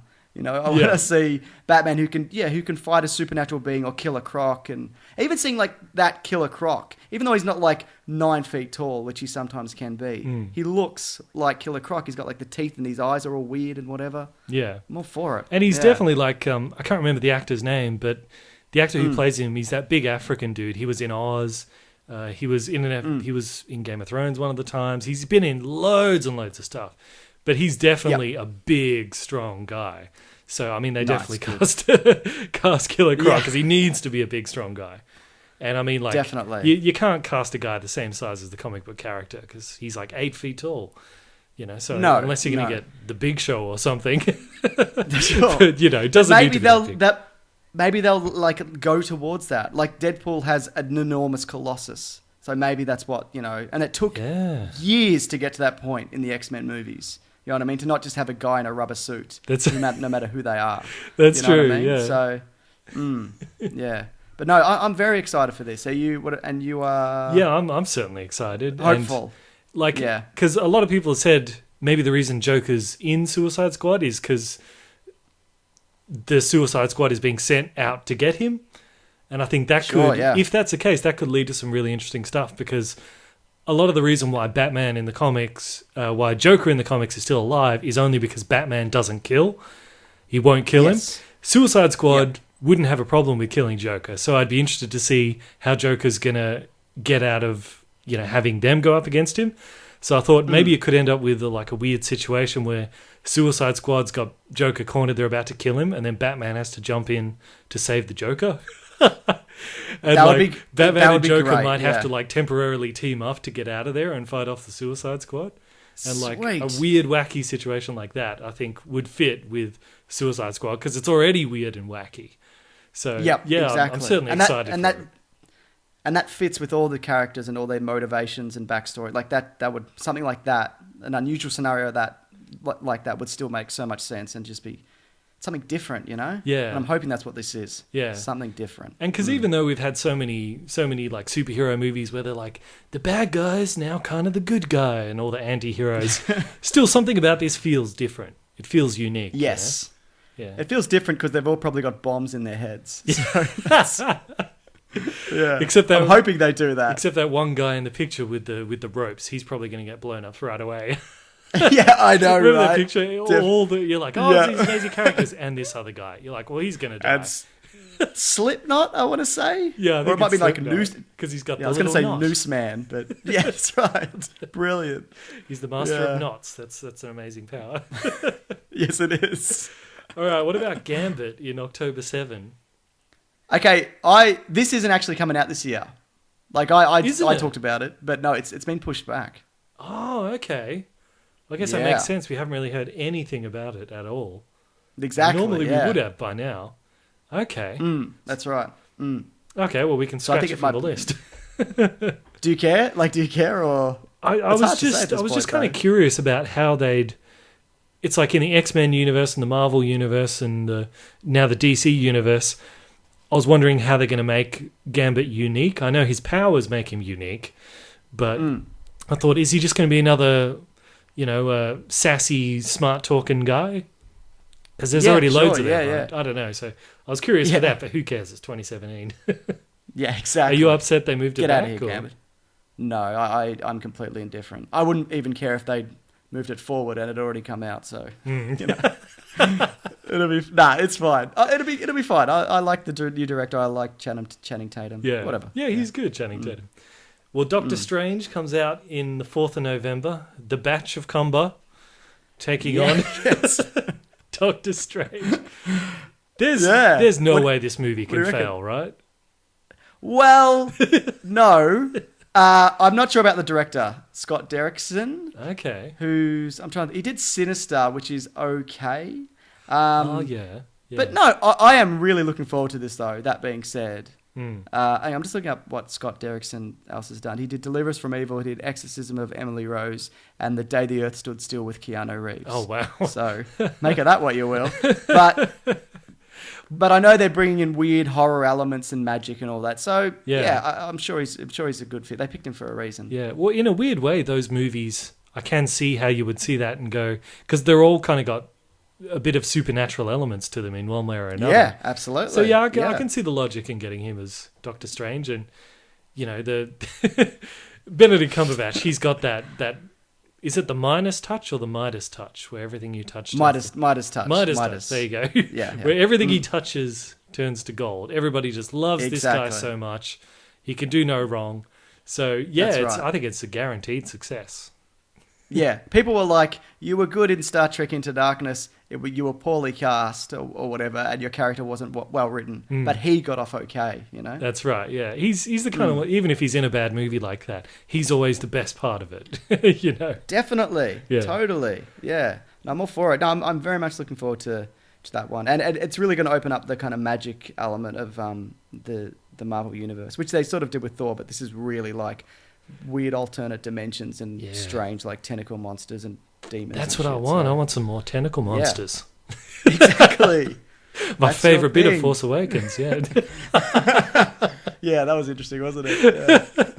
Well, how about, Just a speaking of meatball with, yeah. speaking of Sorry, Star go on. Wars, December 16, Rogue One, A Star Wars Story.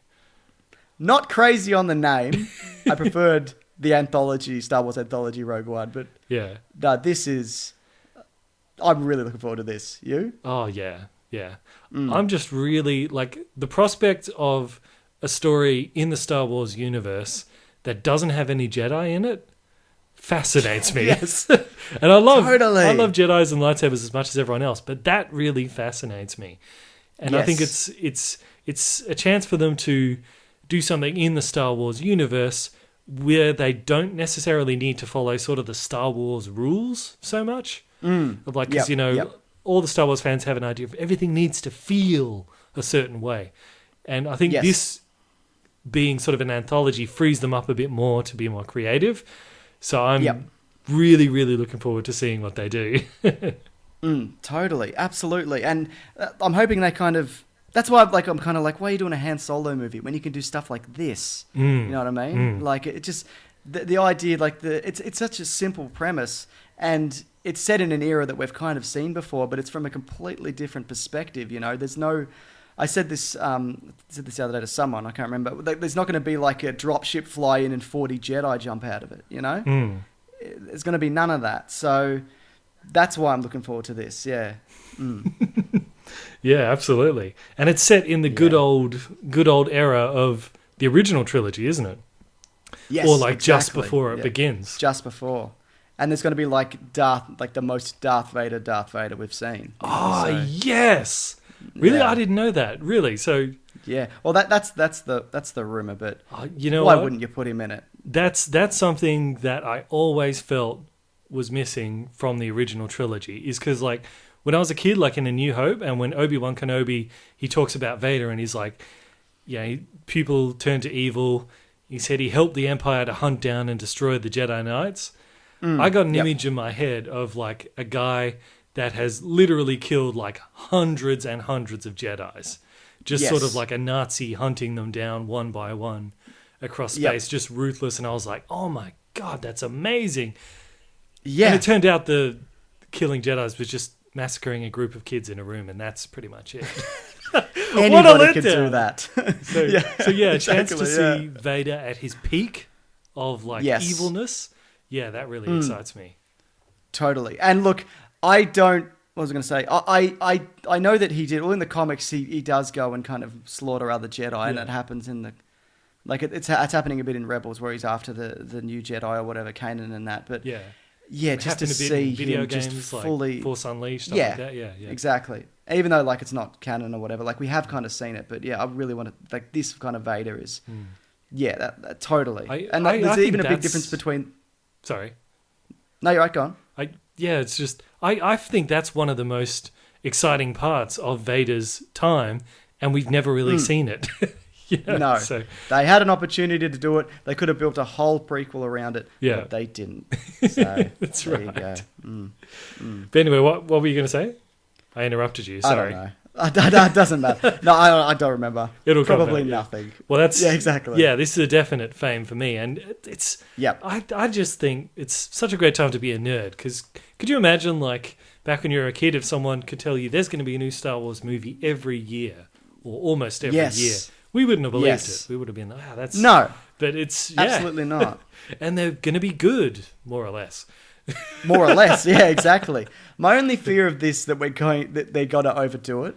What I would love, and it's not going to happen, if they wrap up this trilogy and then they take like a 5 or 10 year break from Star Wars movies, just so because it's like an event, it's a big deal. You know what I mean? If it's just kind of like here's another one and whatever, I don't. A 5-year you know, break's possible. Probably not a 10-year break. Yeah. But No, Yeah, I know I'd what be you very mean, yeah. surprised. Yeah. But you know what? If they're consistently good, whatever. Just drive it into the ground. Whatever. It'll be fine. Yeah. Well, let's skip over the next one to get to our last one. So next one's Sure. Jumanji. You don't really care, right? I don't care either. I couldn't care. Who did I saw? I saw the person directing it, and I was like, ugh. So sorry. I mean, the that Robin person. Williams one was good, but that wasn't even really Yeah. one of his best. So who cares? Assassin's No. Creed. Right. Do you December like these 21st. games? Yeah, I do actually. Like, I've actually only played the first one. Right. Yep. But I'm one of the weirdos who actually kind of liked it, and like a little bit too much talking and stuff. But like, Yes. I really enjoyed it, and Yeah, no, I so did I, yeah, except for there was a lot of talking in that guy's office and being like, what does it mean to be whatever, and blah. yeah, and he kept doing all these weird like things to test his honor and all this. And it's like, dude, he's an Yes. assassin. Just tell him to kill somebody. That's his job. That's You know, right. it doesn't He'll matter. Probably do it. Exactly. But no, I really liked the mechanics. I liked the world it was set in. The world was Yeah, really I- good. The world was so... Yeah, like that was one of my favorite bits of the game is like, I think I was one of the only people that didn't like parkouring over the roofs because I actually liked to get down in the streets where the people, Right, the yeah, NPCs, because sure. that's where I thought, like, if you're up on the roofs, you never feel like you're part of that world.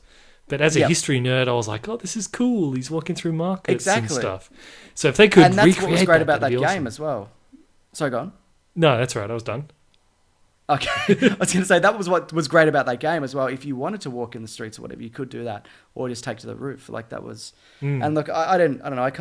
I played the second and third one and maybe another one. I don't know. But yeah, they got very samey and very, very boring very quickly for me. But no, I am looking forward to it. Great cast. Fassbender, good choice. Yeah. Right? Like he's, I mean, apart from Prometheus, I don't think he's really been in a bad movie. No. Have you seen... Take that, Prometheus. Slap in In the your face. face, Ridley Scott. Yeah. Wouldn't want to slap Have you him in the seen- face. He's pretty angry. He'll probably Yeah, he would. he'll probably beat And us you up. might yeah. kill... That's right, but he's pretty old. He might turn to dust. Who knows? No, he's all right. Yeah, what was I going to say? Who's directing this one? Do you know? Justin Kurzel. I don't know. So he did Snowtown. He did Macbeth from last year. Okay. Okay, fair enough. But look, Turning. I mean, we both have our reservations about Warcraft. I think, like, if there is going to be a movie that turns around the bad luck of video games that try to become movies, I think this is probably front runner because you got Fassbender, and Yep. despite how they kind of ruined the story in the video games in the last one, the ideas Sure, yep. behind it are all good. So if you get a good screenwriter, so Yep. yeah, it's cool. It's kind of sci-fi-ish as well as like good historical stuff. Yeah, I think it could be really good if put in the right hands. Do you like the future-y stuff? No, nobody likes the futurist stuff. That's the correct answer, yes. Have you seen... This is what I was going to say. Have you seen Centurion? It's a Fassbender movie from like 2010. Actually, I that wanna does say. ring a bell. I might have seen it. Yeah. Yeah. It's like a kind of real gritty kind of Roman kind of... I don't know. It's just mostly like in like foggy, English countryside. That's what it looks like. But it's great. It's about this... I can't remember what it was about, but I remember thinking, that's really solid. I'm just looking here. He was also in Jonah Hex. So there you go. He struck out in that. So Okay. there you go. I think most But that's people all right. knew Fassbender first from 300. Oh, yeah, sure. Yep, absolutely. Yeah. Yeah. That's cool. Yeah. Totally. But I remember playing Assassin's Creed, like this kind of a weird review of the game, but like way old That's right. review of the game. One of the things that annoyed me about that game, they'd say, "Here's your target. He's in this building. Go get him." So you'd carefully and stealthily work your way in there, very carefully, doing the whole assassins thing, and your target's right over there. So you run up to him. You're just about to stick that knife in his neck. Boom! Cutscene jumps in, which somehow teleports you way back up to the second floor behind a pillar. Yes. And you have to watch him have a conversation with these other guys. And then That's the right. conversation ends and they start walking away into an even more secure part of, and you're into an even more secure part of the castle, and you are trapped in this cutscene, watching helplessly as your target leaves, and you're like, what is the point of sneaking in here if right before I'm about to get him? You make me listen to this and watch it. Yeah, oh man, absolutely. I remember that. Yeah, and you just I remember you'd always turn up. Oh, he's getting away. Why are you just standing here, dude?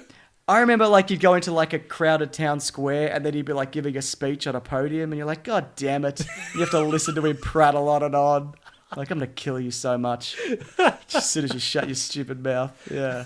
And that's why those games got worse, because there was less assassinating. It was like, go meet Benjamin Franklin or whatever. I was like, why do I... Nobody cares about that. If you let me kill Benjamin Franklin, now we're talking. Yeah. He's a hero, probably. Yeah. I do remember Will Wheaton. He said that when he was in Greece, he actually knew which way to sort of go around the city because he played the Assassin's Creed game set in Athens, I think it was. Was it Athens or Rome? Maybe it was Rome, whatever he said. Maybe it might have been Rome, yeah. But I thought, now that's accurate. That's historically accurate because based off the streets in the game, he could still get there, and that's cool. Yeah, that is cool. Yeah. Well, this has been Assassin's Creed podcast. So we're reviewing really games that are 15 years old. That's right. Yeah. Good stuff. So that's the year, right? That's the whole year of 2016. Most of them. Now, when I did this, someone criticized me. Was like, "Why didn't you mention Hail Caesar?" You know, the I think is it the Coen Brothers movie? Oh, the one with George Clooney. Yeah, is it Coen Brothers? I know nothing about that. Actually, I think I forgot to include Ghostbusters. Ah, yeah. You excited? No, not really. All right. Are you excited? That's what I want to hear. Yeah, sure. Why not? I'm not like Mason's a massive Ghostbusters fan, and I like that enough. But yeah, sure. I like Paul Feig. I like the people who are in it. So yeah, sure. Pay me $100 and I'd see it. Yeah. All right, done. What's your address? Tell the internet. 52 Wallaby Way, Sydney. There we go. Well, thanks so much for joining me, Mr. Sunday Movie, and filling in for Trey while he was away on such very, very short notice. No problem at all. Yeah, so I hope he's okay. He didn't die, did he, or anything? No, he's just out hanging out with his friends, having a life. Oh, remember those? I remember that. Remember having lives? Vaguely. I just remember shouting into the internet. That's all I can remember. Everything before that is just a blur. Yeah, that's it. Exactly. So for people can find Mr. Sunday Movies on YouTube and Facebook and Twitter as Mr. Sunday Movies, right? Correct. That's it.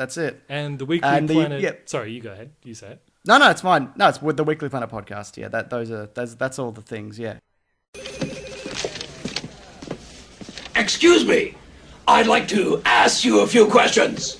Well, welcome to the listener questions, guys, to finish off the podcast with. I hope you enjoyed that section there with Mr. Sunday Movies. I recorded it with him last night. So let's cover some listener questions here. So for those out there who don't know, if you go to the Movie Mania pages on...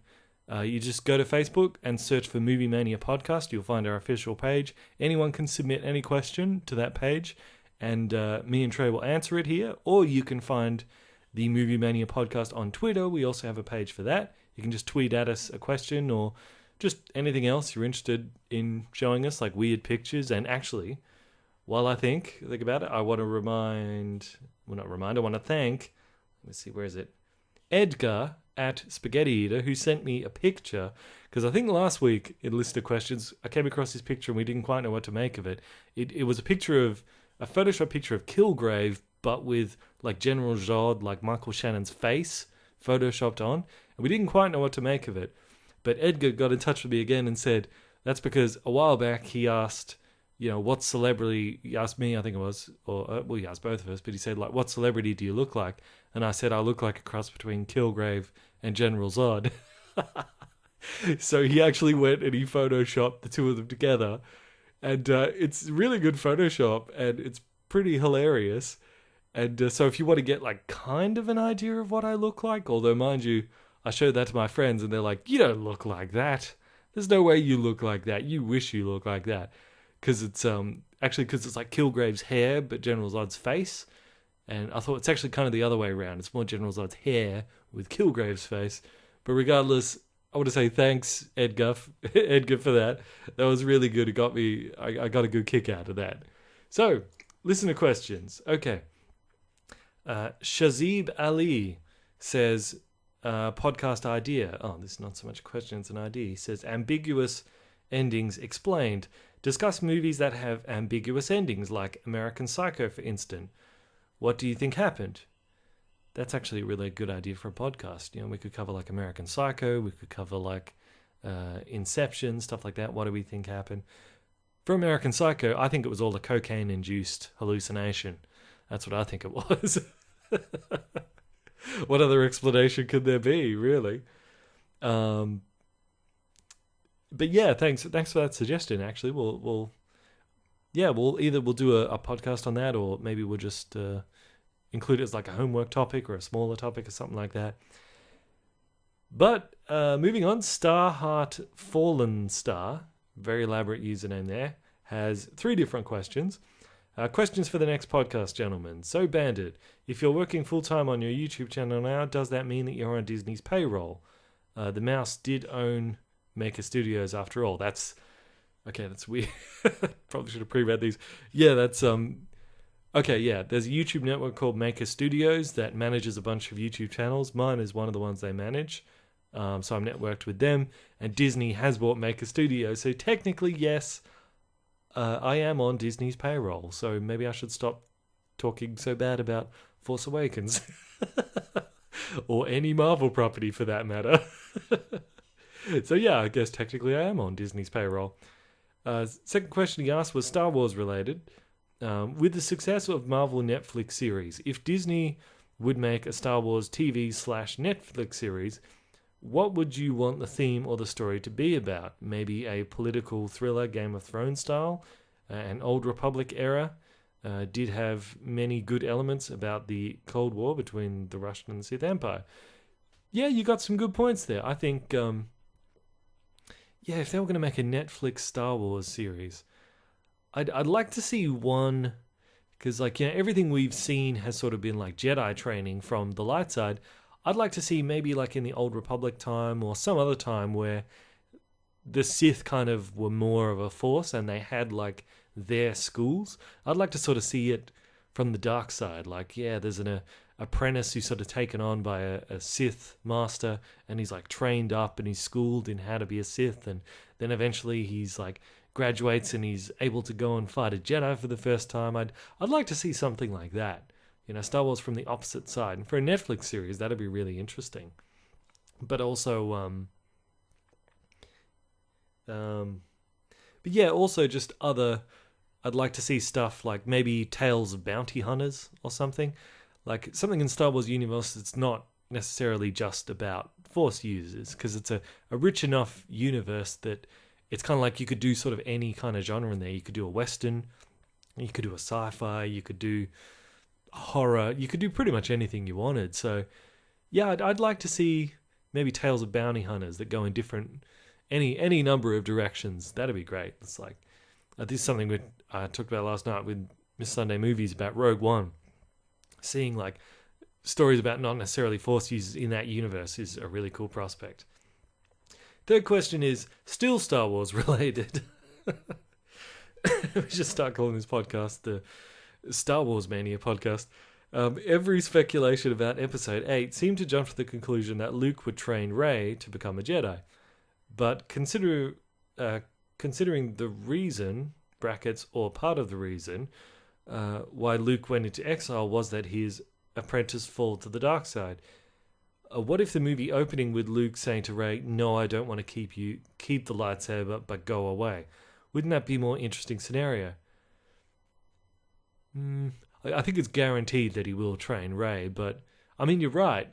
Like, it's definitely set up that part of the reason that he went into exile was because he messed up training his apprentices, and the ones that weren't killed joined Kylo Ren and became the Knights of Ren. I'm pretty sure that's what they said in the movie. But yeah, so if he's in exile, maybe it's because he doesn't want to train anyone else. Maybe he thinks it's better that there just aren't any Force users in the universe anymore, which you could make a pretty solid argument saying, all these Jedi and the Sith having this constant war does seem to cause more trouble than not. Maybe the universe would be better if just nobody used the Force. But, you know what? I think it's guaranteed he will train Rey. So you're right. It certainly would be an interesting way to start that. Maybe he refuses to train her. I guess that would kind of echo how Yoda didn't want to train Luke in Empire Strikes Back. But eventually, she's going to be trained by Luke. That is before Luke turns evil, which I think, or I hope, will happen. Okay, having a look now on the Twitter page. Let's see what we've got. We've got John Combs, who said, kind of a weird question to ask on the internet, dude. You're probably on some kind of watch list for asking that now. But Trey below did answer, and he said, Hogwarts. Good one, Trey. And you know what? I think that might actually be the last of the listener questions. I'll just check one last time here. Yep, that's it for listener questions. Okay. So, thanks for listening, guys. I hope my weirdo solo ramblings weren't too strange for you. But, as I mentioned on my channel, the comic book that some of you guys asked about a couple of weeks back on the podcast, it finally came out and it's finally available. I'll put the links in the description below. You can read it totally for free online if you click on those links. Or you can just go to jozucomics.com and you can find it there. That's jozucomics.com, jozucomics.com. But yeah, click on the links below because one of the links gives you a sneak peek. Well, it's not a sneak peek. It'll show you the whole issue that I wrote. And the second link gives you a sneak peek of the next issue, which is about 4 or 5 pages long, which is really cool. And you're not going to want to miss that. So click on one link, read that, then click on the other and finish it totally free. And please enjoy that comic. And we'll see you guys next week on the podcast, which should be, because Trey and myself, we're going to focus leading up to Batman v Superman. We're going to do all the Nolan movies. We might do Man of Steel as well, leading up to them. So next week, we're going to cover Batman Begins. So please join us for that. And we'll see you all later, our movie maniacs.